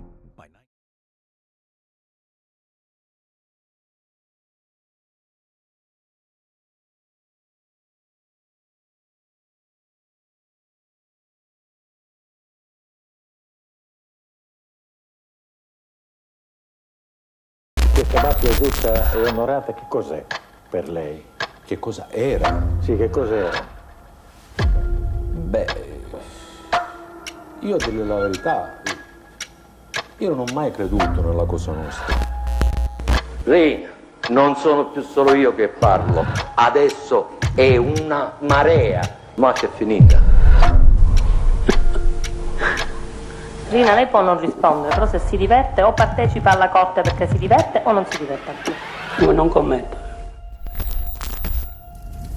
Since time immemorial, we've all been sharing stories of good versus evil, a noble hero versus villain. You've seen it in movies, right? The good guy takes on the bad guy, and justice is served in the end. But in real life, it's not that simple. Yet, when you're dealing with someone like Salvatore Rina, aka La Belva, the Beast, you can't help but describe a man who embodied the age-old archetype of a truly evil individual. And like most villain origin stories, his was a tragic one. Rina is the kind of guy who doesn't just take out his enemies, he wipes out their entire families. Violence wasn't just a tool for him, it was the only language he spoke, and he spoke it fluently. Rina didn't care about subtlety or strategy. He thrived on destruction, using fear to climb to the top of the Sicilian underworld, taking out anyone who even thought about standing up to him. A far cry from Cosa Nostra's secretive code of conduct. Judges? Gone. Politicians? Gone. Even his own allies weren't safe. If he even thought you were thinking about betraying him, bam, you're history. Think the Joker, but instead of Gotham, Sicily was his playground. But every Gotham has a dark night, and so Sicily had Giovanni Falcone, the prosecutor who stood up to the Mafia when no one else would. Falcone was Sicily's symbol of justice in a world drowning in crime. He wasn't supposed to make it in a place like Palermo, a place where kids grow up in the shadow of Cosa Nostra. But Falcone wasn't like everyone else. He didn't play by their rules. He didn't let fear win. Now, Falcone wasn't your typical hero. He wasn't flashy and didn't showboat. He wasn't the guy kicking down doors and shooting bad guys. No, he was calm, controlled, and calculated. He didn't need a cape and a mask to be a hero. He believed in one thing: justice. And he thought that even the Mafia, the untouchable Cosa Nostra, could be brought to its knees with the right plan. The problem? He wasn't just up against criminals. He was up against a system, a web of corruption that had its tentacles in everything. So, you've got two men, Giovanni Falcone, the Batman of Sicily, trying to bring order to a world that had been lawless for over a century, and Salvatore Rina, the Joker, who thrived in that lawlessness, loving every second of the chaos he unleashed, a man who created a symphony of destruction. Their paths were bound to collide. Now here's the thing, this wasn't just a battle of good versus evil, no, this was personal. Falcone grew up in the same streets as these guys. He knew their world. He went to school with the sons of mafiosi, played football with kids who'd grown up to join Cosa Nostra. But instead of becoming a part of that life, he chose to fight it, and that's what made him dangerous. Rina? He saw Falcone as a real threat, not just another prosecutor he could easily bribe or kill. This guy was different, and Rina hated that. You see, Falcone was as competent a hunter as you can imagine.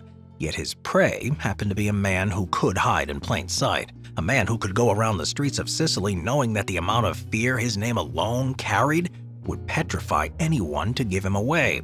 Falcone, much to his frustration, was fighting an uphill battle. But Rina's reign would soon be under serious threat. You see, fate would gift Falcone a secret weapon that would finally even out the playing field. So what happens when an unstoppable force, Rina's violence and chaos, meets an immovable object, Falcone's relentless pursuit of justice? Well, it's not pretty. You're about to see how far a man will go to protect his empire, and how far another man will go to tear it down. Two extremes clashing. The stakes, the soul of an entire island, the fate of the Sicilian Mafia, the most powerful criminal organization the world had ever seen. And the prize could only be for one. Only one side can be left standing. One mistake, one wrong move, and it's all over. So, who will rise and who will fall? Well, I wish this story was that simple. You see, this one doesn't end like you and I would expect. And now, it's time to take you back to where it all started. Let's begin. A volte a stabilire un contatto umano con un mafioso? Certamente, sono uomini come tutti gli altri, ma sono anche loro persone simpatiche, antipatiche, con un'anima nobile, con un'anima meno nobile, come tutti gli altri. C'è tutta un'umanità dentro. C'è tutta un'umanità, certo.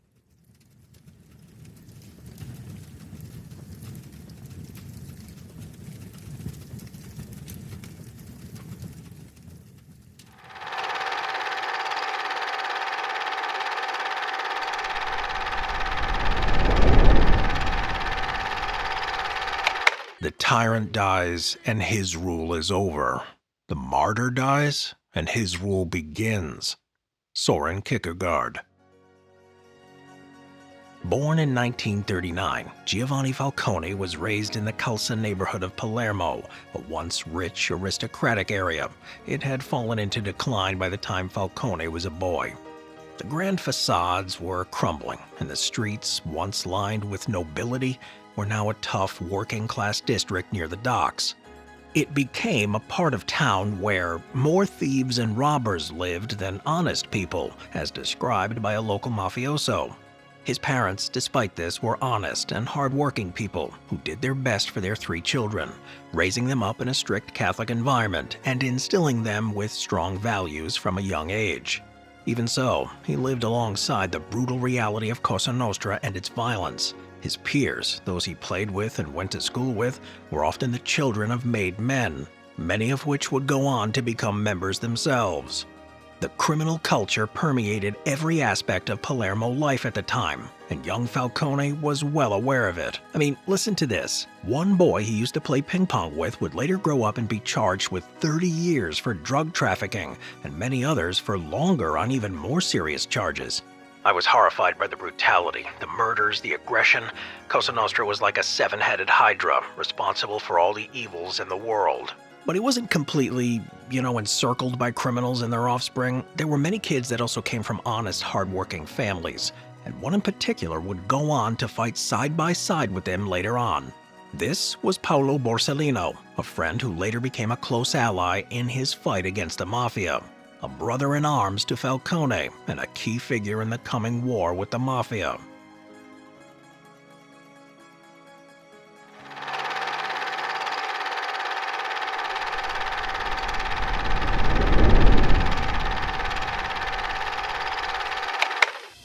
Falcone grew up in a tough, struggling Sicily, born right at the start of the bloody Second World War.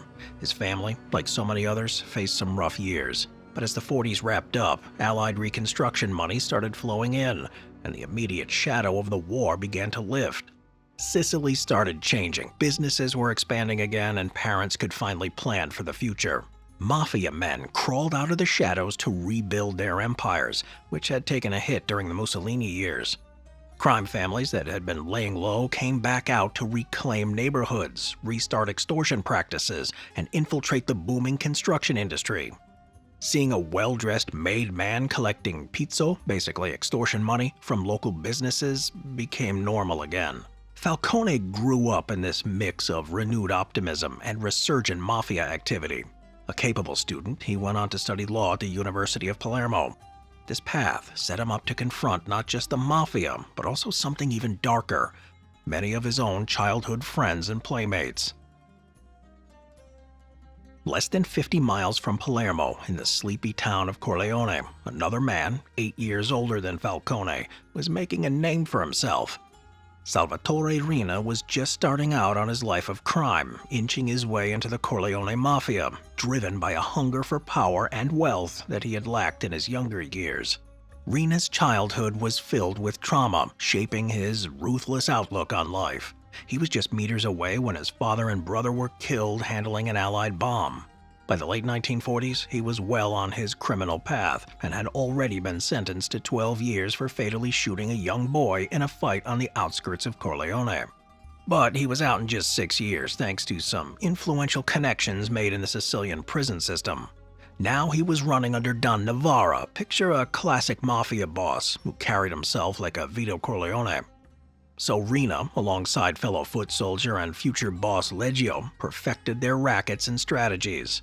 The tragedy in Riina's family might have pushed him towards crime to make ends meet and help his mother, but he didn't lack an appetite for it. A notorious enforcer and cold strategist, and by the late 1950s, while Falcone was progressing in his studies, Riina already had a long list of bodies to his name and was fast developing a fearsome reputation.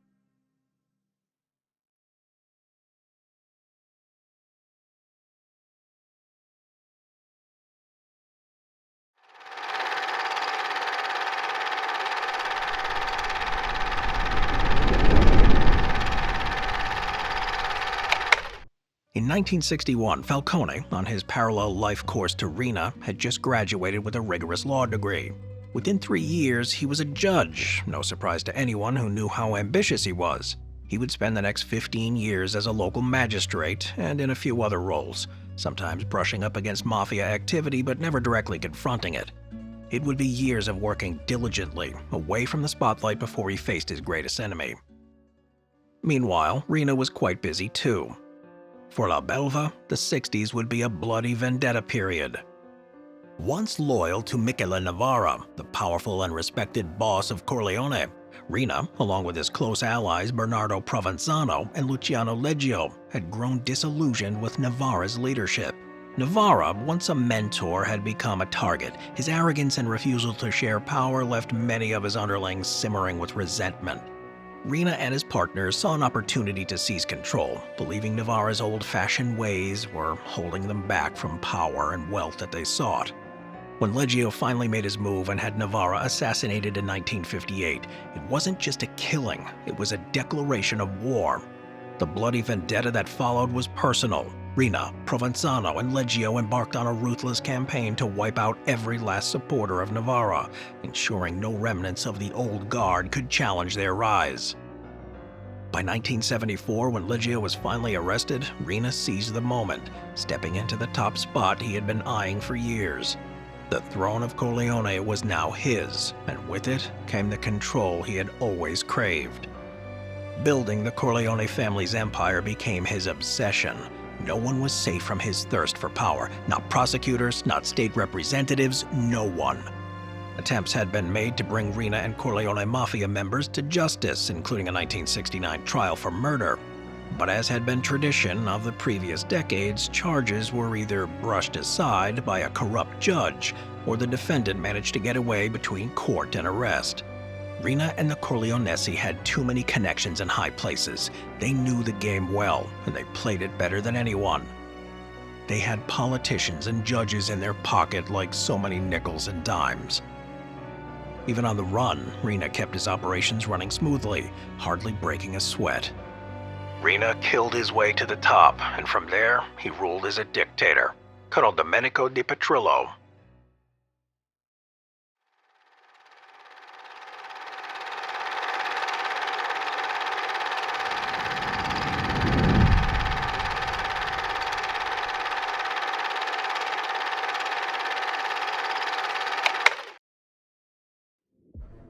By the late 1970s, Rina and Falcone were on a collision course, but even though neither of them knew it yet, Rina's next moves would make sure of it. Toto Rina had pulled off plenty of audacious stunts before, but in the 80s? Well, that was when he cranked up the heat, blasting past the point of no return. May 1980. Police Captain Emanuele Basile, off duty, walking with his young daughter, enjoying the quiet evening. Out of nowhere, shots ring out. Basile takes a bullet in the back. Blood stains the street. His daughter's scream pierces the air. Fast forward to 1982, Pio La Torre, a political thorn in the Mafia's side, is gunned down in his car. Glass shatters, bullets fly, and La Torre is left slumped in his seat. Then, just a few months later, a high-ranking police general sent to crush the Mafia is ambushed. Rina's message couldn't be clearer. Rina's targets got bolder, the hits more outrageous. Each assassination backed the government further into a corner. Sicilians, gripped by fear and anger, demanded action as news of yet another high-profile killing hit the airwaves. At the same time, some were claiming that the Mafia didn't have a structured form and so didn't exist. Yeah, right.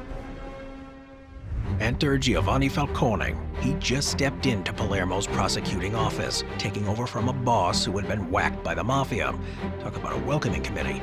His new mission? Take down the Sicilian Mafia, starting with Rina and the Corleonesi family.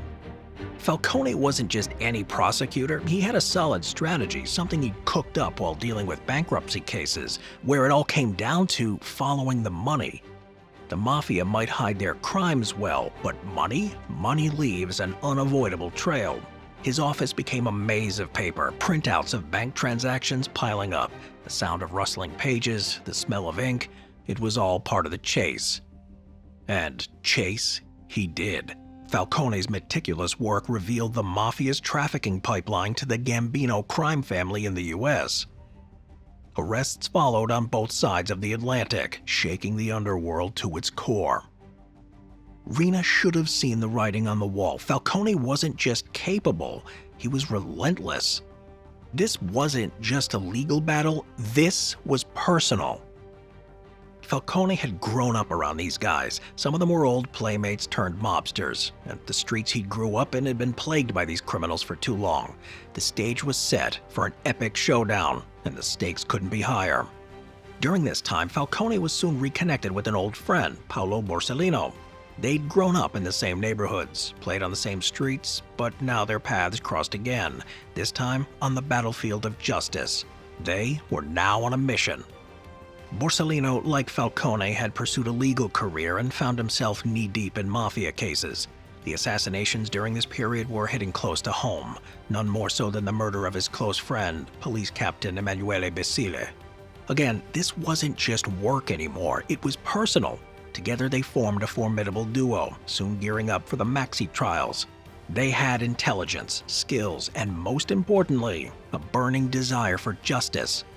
But despite Falcone's relentless crackdown on Mafia finances, Rina was still quite unstoppable. It didn't deter him. He was interested in laying low like the bosses before him. He was a hurricane of violence, taking out anyone he saw as a threat, Mafia or not. Sicily was his empire, and he ruled with fear. For too long, he was untouchable. His hitmen lurked in the shadows, and Car became an all-too-familiar horror. The streets of Palermo echoed with uncertainty and the stench of danger. But similar to the rule of any tyrant, Rina's reign of terror was not going to last forever. The tides were turning, and soon one man would step forward and change Sicilian history forever. Back in '81, when the Second Mafia War was at its height, Stefano Bontate, the boss of the Santa Maria di Gesù crime family, was driving in his brand new Alfa Romeo back from his birthday party. Unfortunately for him, he would be the unwilling recipient of the first shots out of the newly acquired AK-47 in Sicily. Bontate was a rival of Rina, and so in his quest to become the capo dei capi, he saw it time to wipe out his rivals. Less than 3 weeks later, another Don. This time it was Salvatore Inzerillo, who was another recipient of a hail of bullets from these newly acquired Kalashnikovs. ironically just before he was about to get into his new bulletproof Alfa Romeo. With them gone, Rina had wiped out the leadership of a rival faction. But as you're gonna start to notice, Rina's reckless brutality would come back to haunt him. You see, a key ally of both Bontate and Inzerillo was a man by the name of Tommaso Buscetta, a man who will change Sicilian history forever. Known as the boss of two worlds, Tommaso Buscetta wasn't just any mafioso, he was quite the pezzonovante. His resume is quite impressive. He was a founding member of the Sicilian Commission known as the Cupola. But why was he called the boss of two worlds, I hear you ask? Well, it was mainly because of his business interests on both sides of the Atlantic, with deep connection to Cosa Nostra in America. After serving 8 years for historic murders, he soon ended up moving to Brazil. So once chaos erupted in Sicily with the start of the Second Mafia War and the taking out of his close allies, Buscetta remained frustratingly out of reach for the increasingly merciless Rina. Even with most of his rivals taken out or on the run, Rina saw Buscetta as a massive threat. Rina was still quite paranoid and insecure in his power, and so made it his mission to have Buscetta succumb to his will. But with Buscetta far from his reach, he would need a bit more of an innovative approach compared to his regular strategy. Rina thought to himself, well, if I can't get to him, I'll make him come to me. To lure him out, he began with targeting everyone Buscetta held dear, starting with his sons, who were believed to have been disappeared, falling victim to Lupara Bianca, the white shotgun. Lupara refers to the traditional sawed-off shotgun used by Sicilian mafiosi for close-range executions, and Bianca, meaning white, chillingly signifies the clean erasure of any physical evidence. Victims of Lupara Bianca, often abducted, taken out, and disposed of in a way that leaves no trace, buried in a secret grave, dissolved in acid, or simply made to disappear, if you know what I mean. By leaving no trace behind, they don't allow for the families to have closure or mourn their loved ones properly. So this practice isn't just about eliminating a threat, it's a calculated move designed to instill fear and maintain control. Lupara Bianca serves as the ultimate punishment within the mafia's ruthless hierarchy, often reserved for traitors or those who have severely crossed a powerful boss. It sends a clear, terrifying message. Cross me, and you won't just be taken out, you'll be erased. No body, no trial, no justice. Just a terrifying silence that serves as a warning to anyone else who might think about stepping out of line. And many of those close to Buscetta suffered this fate. Rina was hoping that this would infuriate Buscetta, creating with him a burning desire for revenge, where Buscetta would finally come out of hiding. But he wouldn't budge, so Rina doubled down again. In total, Rina would take out over 12 of Tommaso's family members. Most of them had nothing to do with Cosa Nostra. They were just regular people.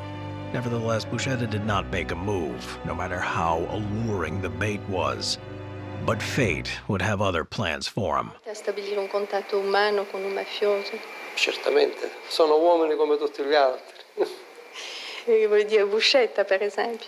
Ma sono anche loro persone simpatiche, antipatiche, con un'anima nobile, con un'anima meno nobile, come tutti gli altri. C'è tutta un'umanità. C'è tutta un'umanità, certo. Sao Paulo, Brazil, 1983. Picture this. Buscetta, holed up in a sleek high-rise, trying to convince himself that this life, this disguise, was enough to keep the wolves at bay. He thought he was safe, lost in the labyrinth of fake names, false identities, and forgotten promises. But safety is an illusion, especially when your enemies are as relentless as the truth. Then, it happened. The Brazilian police stormed in like a pack of wolves descending on wounded prey, guns drawn, eyes cold, ready for blood. It was like something out of a nightmare, the kind where you can't run, you can't hide, and can't wake up. Buscetta, the once untouchable capo, the man who had danced with death and lived to tell the tale, was now face down on the floor, wrists clamped in steel, his world shattering around him. Months later, he was extradited back to Italy. The man who had slipped through the fingers of death so many times was now staring down the one thing he couldn't escape: reality. The Mafia's long arm was reaching out from across the ocean, pulling him back to a world that had no mercy left for traitors. Italy was waiting. Extradition meant a death sentence, and Buscetta knew it. The Corleonesi knew it. Hell, everyone knew it. He was a man racked by depression and disillusionment, a shadow of the once feared capo who had navigated the dark alleys of power with ruthless precision. The walls of his cell felt like they were closing in, suffocating him under the weight of all the blood spilled, all the lives lost. In a moment of despair, he decided to end it all. But fate, perhaps in some twisted sense of justice, had other plans, and so his attempt failed. That failure became a turning point. With nothing left to lose, Buscetta made a choice that would shake the very foundations of the Mafia. The ultimate turning point in the history of Sicily as a whole. He decided to do what was once the unthinkable: collaborate with the state, reaching out to the one man who could make it count, Judge Giovanni Falcone. There was something in Falcone that Buscetta recognized, a relentless commitment to the cause, a drive that mirrored his own past. It wasn't just about survival anymore, it was about a strange, mutual respect that had developed between two men on the opposite sides of the law. With that understanding, Buscetta became a pentito, a state collaborator, a role that would turn the tide in the war against the Mafia. The agreement was sealed, and with it, the next chapter of this deadly saga was ready to unfold. The man who had once thrived in the shadows was now about to shine a light on the darkest corners of the Cosa Nostra, and the ripples of his decision would be felt far beyond the walls of his cell. Being a prosecutor preparing for the largest case ever against a notorious criminal organization isn't just challenging, it's terrifying. You're up against a group that's willing to take anyone you hold dear without hesitation, a shadowy empire that's never been successfully dismantled. You've watched colleagues get taken out one by one, their deaths a grim reminder of the stakes involved. Even with the skill and tenacity of a man like Giovanni Falcone, it's a task that would make anyone think twice. But now, you're gifted a secret weapon, a man from the inside, someone who knows the Mafia like the back of his hand. Suddenly, you're not just building a case, you're crafting a strategy, one with the precision of a hunter setting traps. Falcone was handed something priceless, the intimate knowledge of his prey. For 45 days, he sat with Tommaso Buscetta, extracting every detail, every secret. Buscetta, a man broken by loss and despair, had held nothing back. After all, what did it matter if Rina had already marked him for death long before he ever thought of betraying the Mafia? With each passing day, Buscetta peeled back the layers of the Cosa Nostra, each word a bullet aimed at the heart of the Mafia. He revealed its inner workings, its structure, recruitment techniques, and the dark rituals that kept it so elusive for so long. Falcone would later say, "Before him, we only had a superficial idea of the Mafia phenomenon. With him, we began to see inside the organization, the structure, the recruitment techniques, and the functions of Cosa Nostra." Armed with this knowledge, Falcone and his team meticulously prepared for the Maxi trial set to begin in 1986. It was a historic moment, but as the preparations intensified, so did the threat. Salvatore Toto Rina, fresh off his bloody victory in the Second Mafia War, had finally begun to take Falcone and the state's efforts seriously. He knew that Buscetta's information had turned his enemies into a much sharper, more dangerous force. And in response, Rina did what he did best. He planned to fight back with a level of brazen violence that would leave the world reeling. His next move would be his most outrageous act to date. If you thought Rina couldn't sink any lower, well, think again. The useless death of others, the unjust death of innocents, convinced me not to remain a mafioso. Buscetta. On Sunday, December 23, 1984, the 904 express train was bustling with holiday cheer as it sped from Naples to Milan. The carriages were packed with passengers, families, travelers, all on their way home or heading to see loved ones for Christmas. The air was filled with the kind of warmth that only the holiday season can bring. But at 7:08 p.m., that warmth was shattered. A massive blast tore through the ninth carriage. It was so powerful that it echoed like a thunderclap in the tunnel the train was passing through. The timing was no accident. Rena had chosen this moment, this place, to maximize the devastation. 15 people lost their lives instantly. Another 267 were injured. Many of them left to claw their way out of the twisted wreckage. A truly horrifying scene. This wasn't just another attack, it was Rena's most sinister move yet. A truly devious act which he had hoped would divert state resources away from anti-mafia activity as they looked to extreme political groups as culprits. But as with many of his grand schemes, Rena underestimated his enemies. Falcone and his team continued to prepare diligently for the upcoming trial. Undeterred, they looked to utilize every piece of intel Buscetta had given them to sharpen their case for the Maxi trial.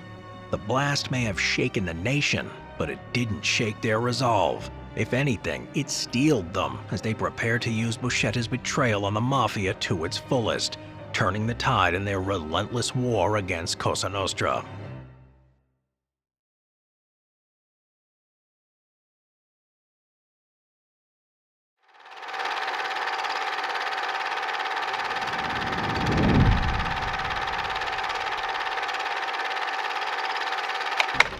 The Maxi trial began in 1986 in a bunker-like setup right next to a prison. Even though Rena and the big bosses were still on the run, an unbelievable 475 other Mafia defendants were on trial, representing all levels of the organization. Nothing of this scale had been attempted before, and everyone felt the significance. There were 2 other judges appointed who acted as backups should anything happen to the main one. Whilst Buscetta was there also to witness proceedings, for nearly 2 years they grilled the Mafia defendants one by one. We're talking 120 murder charges plus extortion and other serious crimes. In the end, 338 out of 475 were convicted, totaling over 2,500 years of prison time.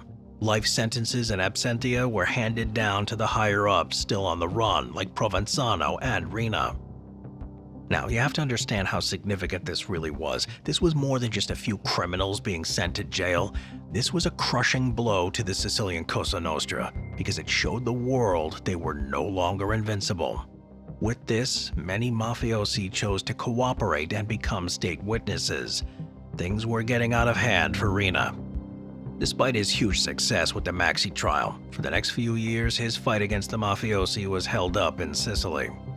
Corrupt insiders, probably on the Mafia's payroll, made his job a nightmare. Meanwhile, Rena and his Corleonesi continued their reign of terror, ruling with an iron fist. They acted like the Maxi trials were just a bump in the road. So when Falcone transferred to Rome in 1991, you can imagine the Cosa Nostra bosses celebrating quite heavily, thinking that he was finally out of the picture. But, well, much to their dissatisfaction, Falcone wasn't done. From the capital, he overturned a previous judge's ruling, which had released some of the bosses convicted in the Maxi trial. He strengthened the state's anti-mafia efforts by creating district offices specifically to fight the mafia. And he teamed up with the Swiss to track and seize the mafia's hidden money over there. With his empire more vulnerable than ever, seeming on the brink of collapse and law enforcement swiftly closing in, Rena was now at a crossroad. Does he double down and let all hell break loose? Or bide his time and play the game more strategically, slowly fading back into the background and de-escalate the situation? Well, guess what option Rena went for? May 23, 1992. Falcone was returning to Palermo with his wife on one of his regular flights. They stepped off the plane, greeted by their waiting chauffeur and his security detail, a standard precaution for anyone in the judiciary fighting the mafia. But in a bold move and sort of an act of defiance in the face of the mafia, he insisted on driving himself from the airport to his home. His bodyguards followed in the other cars, and soon the convoy was on its way, heading out on the 829 highway. Falcone and his wife were relaxed. They were just half an hour into their journey when they were approaching the town of Capci, where an elaborate trap had been sprung.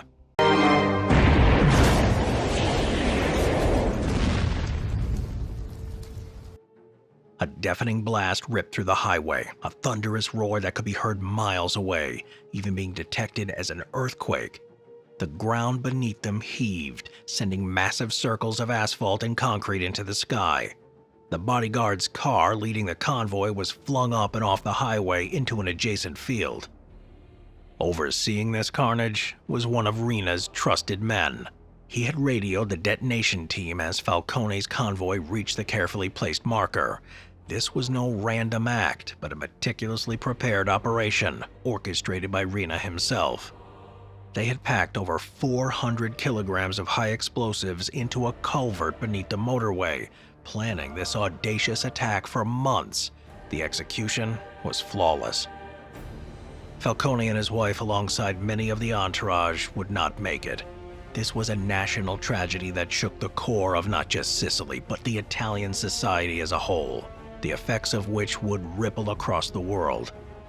Rina and his close associates toasted their grim success. La Belva had struck again, claiming his highest profile target yet.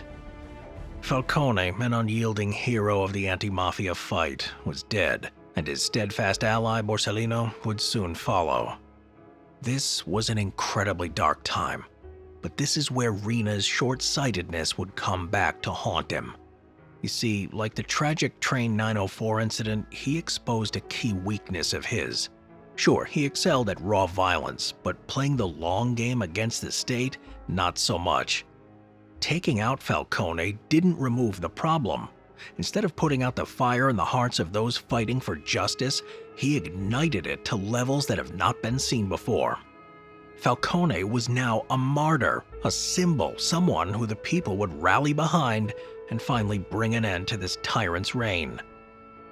What Rina saw as a victory would soon end up haunting him forever.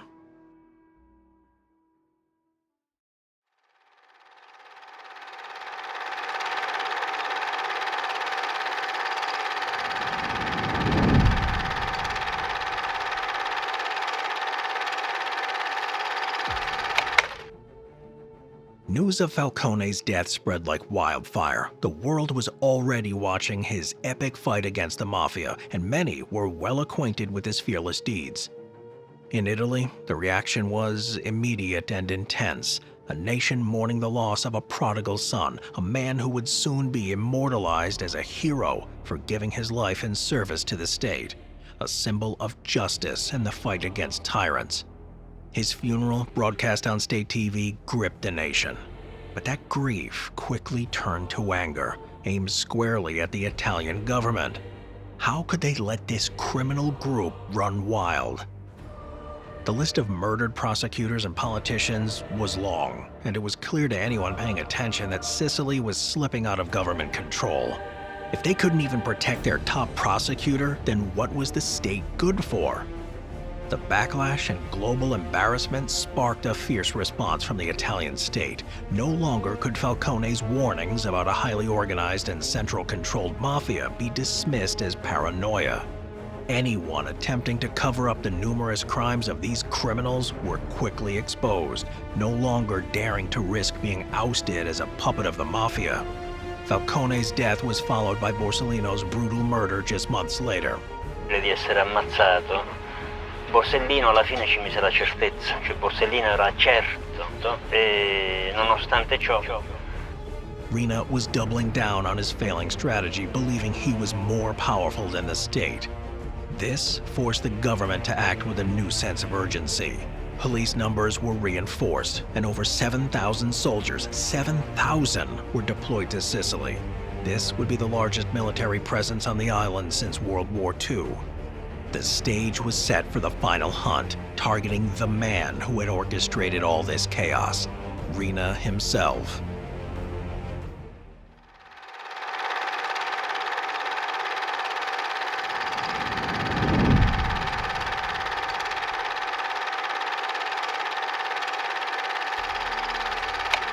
He's like an apple, red and beautiful, but inside is rotten and has worms. Marchese, Rina's driver, referring to his boss. Rina had been on the run for years, but this time it was different. The state was determined, throwing everything they had at finding him. The resources committed were quite formidable. This wasn't like the old days in the 60s or 70s. The heat was real and it was intense. Rena had spent his life as the hunter, taking out his enemies no matter who, without a second thought. Now, he was the hunted one, a role he was not used to playing, and became a reality that surely irritated him. The Italian police had spent 5 grueling months locked in a surveillance operation to track down Rena. It wasn't just the logistics that made it difficult, it was the wall of silence that still surrounded him, a cloak of fear that kept Sicilian lips sealed. Respect had long since turned to fear. It was enough to keep people quiet. No one wanted to be the one to give up the La Belva. To make things even worse, the last photo they had of him was from 1969, a grainy relic that barely resembled the man they were hunting. But despite the challenges, he couldn't hide forever. And soon, they finally had a lead. January 15th, 1993, the police made their move. Rena, unaware that his time was up, casually exited a villa and got into a car with his driver. The officers tailed them closely, hearts pounding as they prepared for the takedown. The moment came fast. Police cut off the car, and a young officer, eager and unyielding, yanked open the passenger door. He grabbed Rena by the throat and slammed him onto the tarmac. The force, the shock, it was all over in seconds. How did they find him?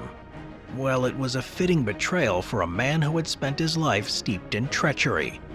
The breakthrough came when 2 members of Rena's own family turned on him, feeding the police the final pieces of information. It led them to a villa where the operation finally zeroed in on this complex. The villa was placed under tight surveillance, with officers in an undercover van keeping tabs day and night, confirming his presence. There had been expectations of a struggle and a possible gunfight, a final bloody showdown, similar to that of Escobar. Rena, the once feared boss, had been living these last years as a ghost, avoiding detection. In this new role as an aging civilian, there was no fight left in him. Therefore, as the handcuffs clicked shut, Rena looked at the officers and, with a touch of that old arrogance, said, "Gentlemen, you're making a big mistake." But the mistake wasn't theirs. After decades of terror, the Italian state finally had their man. Toto Rena, the beast, was off the streets.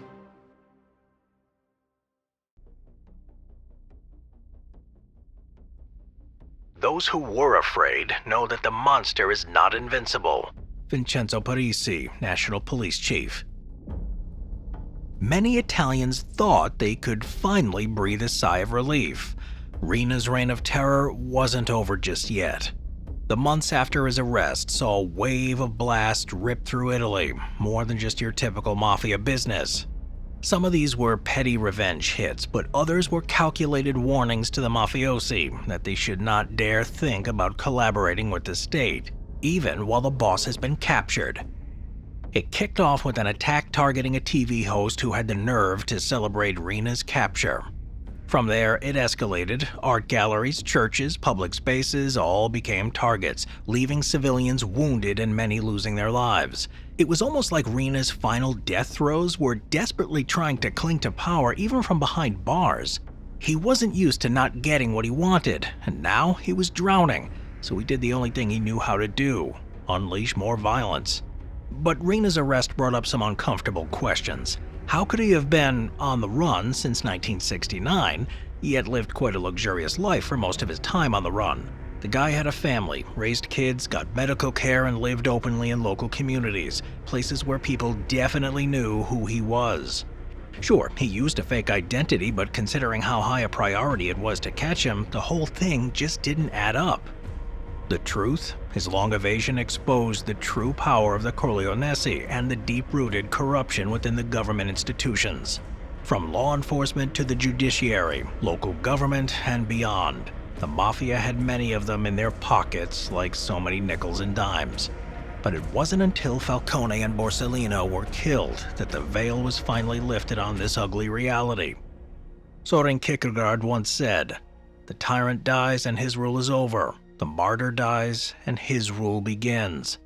This sentiment echoes profoundly in the life and legacy of Giovanni Falcone, the judge who would define the legal fight against the Sicilian Mafia and become a symbol of courage and resistance. Rina hoped that, just like with his previous charges in 1969, the current ones would be swept under the rug with the help of the politicians and judges he had in his pocket. Confident in his influence, he even ordered the construction of a lavish villa in Corleone. So he could live out his retirement in style. But this time, he was dead wrong. There would be no corrupt judge to save him, no quiet life of luxury awaiting him. The trial was a spectacle, broadcast for the world to see. Rina was flown in by helicopter, surrounded by a heavy military and police presence. The state was trying to reclaim their prestige and rectify the damage to their reputation. The once feared Don, now an aging man with white hair, took to the stand. He tried to play the helpless victim. Take a look. Io non ho mai, io ho fatto solo l'agricoltore, contadino, lavorando onestamente, io e la mia famiglia, cioè i miei genitori, i miei nonni, signor Presidente. Che non posso influenzare nessuna politica a Palermo perché non conosco nessun politico, nessun segretario di politici, perché magari conoscessi un segretario, allora potrebbe pure influenzare tramite il segretario la politica, avvocato. Ciancimino che di Corleone l'ha conosciuto? Io non conosco Ciancimino perché Ciancimino è forse nata a Corleone, ma non ha mai stato al paese a Corleone. But no one was buying it. So he obviously proclaimed his innocence, playing out his life story, his humble beginnings and supposedly legitimate business interests. While he did suffer a tragic childhood, overall it was seen as a pathetic attempt to mask decades of brutality and murder. All these years, no one looked for me. No one stopped me. No one said anything to me. I'm a poor illiterate, just a poor farmer. All home, work, family, and church, as they say in our parts. Rina lamented in court, playing the role of a simple man who was misunderstood, but the facade was paper thin. He claimed ignorance of many of the turncoats testifying against him and flat out refused to acknowledge his old friend Tommaso Buscetta. He goes, I don't want to talk with this immoral man. He doesn't have my moral stature. But Buscetta wasn't having it, firing back, how could he talk about morality when he's responsible for the deaths of my loved ones, when he's killed so many people? Where's his morality? Rina, show it to me. Things were heating up. The Mafia were airing their dirty laundry for all the world to see. This would have been just as intense, if not more, than the OJ trials in America. Here are some of the most interesting moments. Rina, non sono più solo io che parlo. Adesso è una marea. Mafia è finita. Rina, lei può non rispondere, però se si diverte o partecipa alla corte perché si diverte o non si diverte più. Io a 18 anni ho avuto una lite da ragazzi lì, una rissa, è successo che io sono stato ferito, è successo un omicidio e quindi me ne sono andato in carcere e aveva 18 anni. Mettete che sono bravo, che sono a disposizione, perché non ci scrivete questo?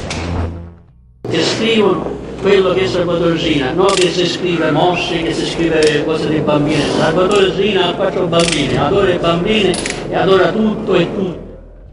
Interessato che gioca, perché se non è interessato... Non con me. Petty and spiteful to the bitter end. Rina was slapped with 26 life sentences. No chance he'd ever see the light of day again. In the years that followed, he had to watch as the state snatched up over $120 million of his assets, including his precious Corleone mansion.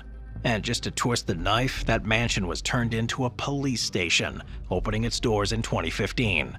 The ultimate middle finger to Rina, who died in prison 2 years later, in November 2017.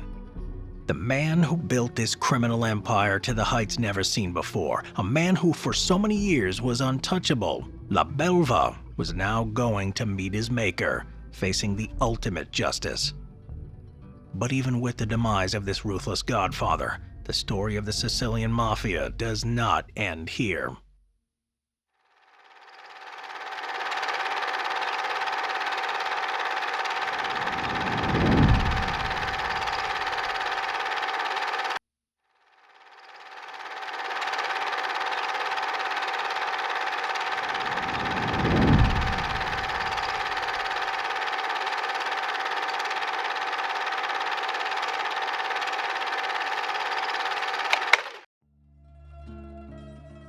After Rina, other leaders stepped up to fill the void. There was Bagarella, a ruthless enforcer who held significant power until his arrest in 1995. Then came Provenzano, Rina's childhood friend from their days as farm laborers in Corleone.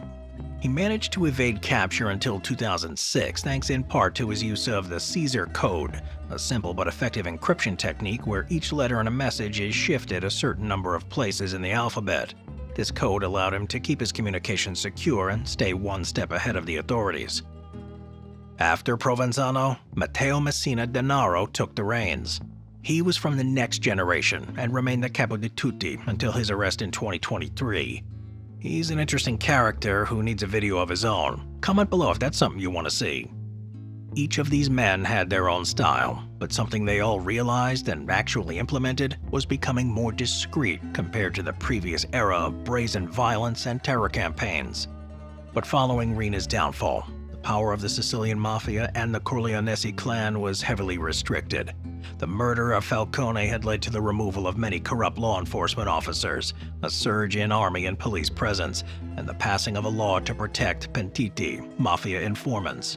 Crucially, tougher prison conditions were also enforced, making it much harder for mafia bosses to run their operations from behind bars. All of this meant the days of the Corleonesi's clan's unchecked power, where they could execute hits and buy off politicians at will, pretty much came to an end. It was a slow process, but their influence quickly began to fade. Now look, this doesn't mean it became 100% crime-free.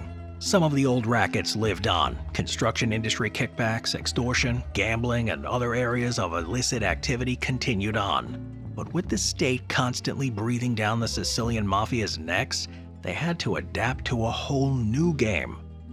At the same time, their famed adaptability and opportunism didn't wane. Like, for example, look what they did in 2019 when they had put the world on halt. While the world was in chaos, they saw an opportunity, ramping up loan sharking, and for those who were struggling and quietly taking over more businesses during that time of hardship. They've gone further underground, but they're still out there, lurking in the shadows, proving that this is one organization that's tough to wipe out for good. While many brave Sicilians still refuse to play by their rules, it's still no easy task. Today, the criminal landscape in Sicily and Italy as a whole has changed drastically. The crown has been passed on to the 'Ndrangheta and Camorra over in Napoli and Calabria, where they have taken things to a whole new level. Sure, the Cosa Nostra still exists in Sicily, with new recruits joining the ranks, but it's a shadow of its former self. Its power was crippled, and in its place, more decentralized criminal groups have sprung up and thrived. It's a pattern we've seen before, even in the US. When the government comes down hard on big organized crime syndicates, what often takes their place are smaller, more chaotic and decentralized groups spring up, and then the cycle starts all over again. As Falcone himself pointed out, these other gangs are more prone to being scattered and infighting, whereas the Mafia's unique structure had allowed for a more top-down and unitary organization. Take the 'Ndrangheta, for example. It's mostly made up of tight-knit family clans bound by blood ties, each operating independently. But don't let that fool you. This isn't some lightweight operation. Listen to this. In 2013, estimates put the 'Ndrangheta's annual turnover, the total income they were making, at over 50 billion euros. These guys are right up there with the biggest multinational corporations. A US diplomat even suggested that their criminal activities accounted for a jaw-dropping 3% of Italy's entire GDP in 2010. And who knows how much it's grown since. As you can probably guess, this immense wealth didn't just come about from shaking down a few mom-and-pop shops. So while they may not have the same structure as the old-school Sicilian Mafia, organizations like the 'Ndrangheta are an even more serious force to be reckoned with. Through the actions of heroic figures like Falcone, Borsellino, and countless more picking up the torch, Sicily has undoubtedly become a safer and more peaceful place for its residents. Just look at the numbers. Murder rates dropped from 718 in 1991 to just 28 in 2019. The days of regular violence in Palermo, with broad daylight hits and bombs going off almost weekly during Rina's reign, are long gone. The Sicilian Mafia today is a smaller, more discreet operation. They're still in the game, running drugs and making money, but they're doing it in a way that's more palatable and sustainable from the state's perspective. Ironically, they've reverted to something closer to their roots, where operating under the radar was considered a sign of skill and class. But make no mistake, the brutal exploits of Rina are left in infamy, where they belong. Falcone's legacy, on the other hand, lives on. He remains a symbol of resistance in the face of overwhelming odds, and a reminder that courage can outlast even the darkest of times. The battle between the Mafia and the brave people of Sicily will continue on like it has for centuries. E ovviamente continuiamo a dire non pagate il pizzo e andate dalle forze dell'ordine a denunciarmi. I hope you enjoyed this documentary. It was really interesting to make, but with countless hours put into it, it was no easy task. If you enjoyed this one, make sure to like the video to let us know. Comment this below so we know that you made it to the end. Listen closely. What I'm about to tell you is an offer you simply can't refuse. Joining the Sicilian Mafia never ends well for anyone involved. It's a crazy life built on exploitation and false promises. While they claim to live by honor and integrity, a closer look at their stories reveals a dark reality. Their lives are filled with danger, betrayal, and fear. No one truly wins in that world. But what if there was a different kind of mafia, one that offers a path to real power and success, one where you only benefit? Although, for a long time, this was too good to be true. Well, today, it's become a reality. This is exactly where the Culture Mafia comes in. You see, by being part of the Culture Mafia, you gain access to the timeless wisdom that's been hidden from you. By examining the philosophies and figures that we do, we can extract valuable lessons without falling into their destructive patterns. There's a lot to learn from their strategies, and we've done just that, transforming these powerful insights into tools for positive and easily attainable growth. That is the reality of those ambitious enough to join the Culture Mafia. So now, the question that should be on your mind is, how do I join? Well, for now, all you need to do is 3 things. Like the video, hit the notification bell to stay updated, and subscribe to ensure you never miss out on our invaluable content. And finally, comment Inner Circle so everyone can see where you stand. Make sure you're up to date with everything we do, and stay tuned for The Call to get you made. We've also launched our new membership feature here on YouTube. Just click the Join button below and watch the introductory video that will give you everything you need to know. We truly appreciate all your support. If you've been tuning in for a while, you can attest to how we live by a strict code of honor. We rely on your support in order to continue and build and work towards our mission. So thank you.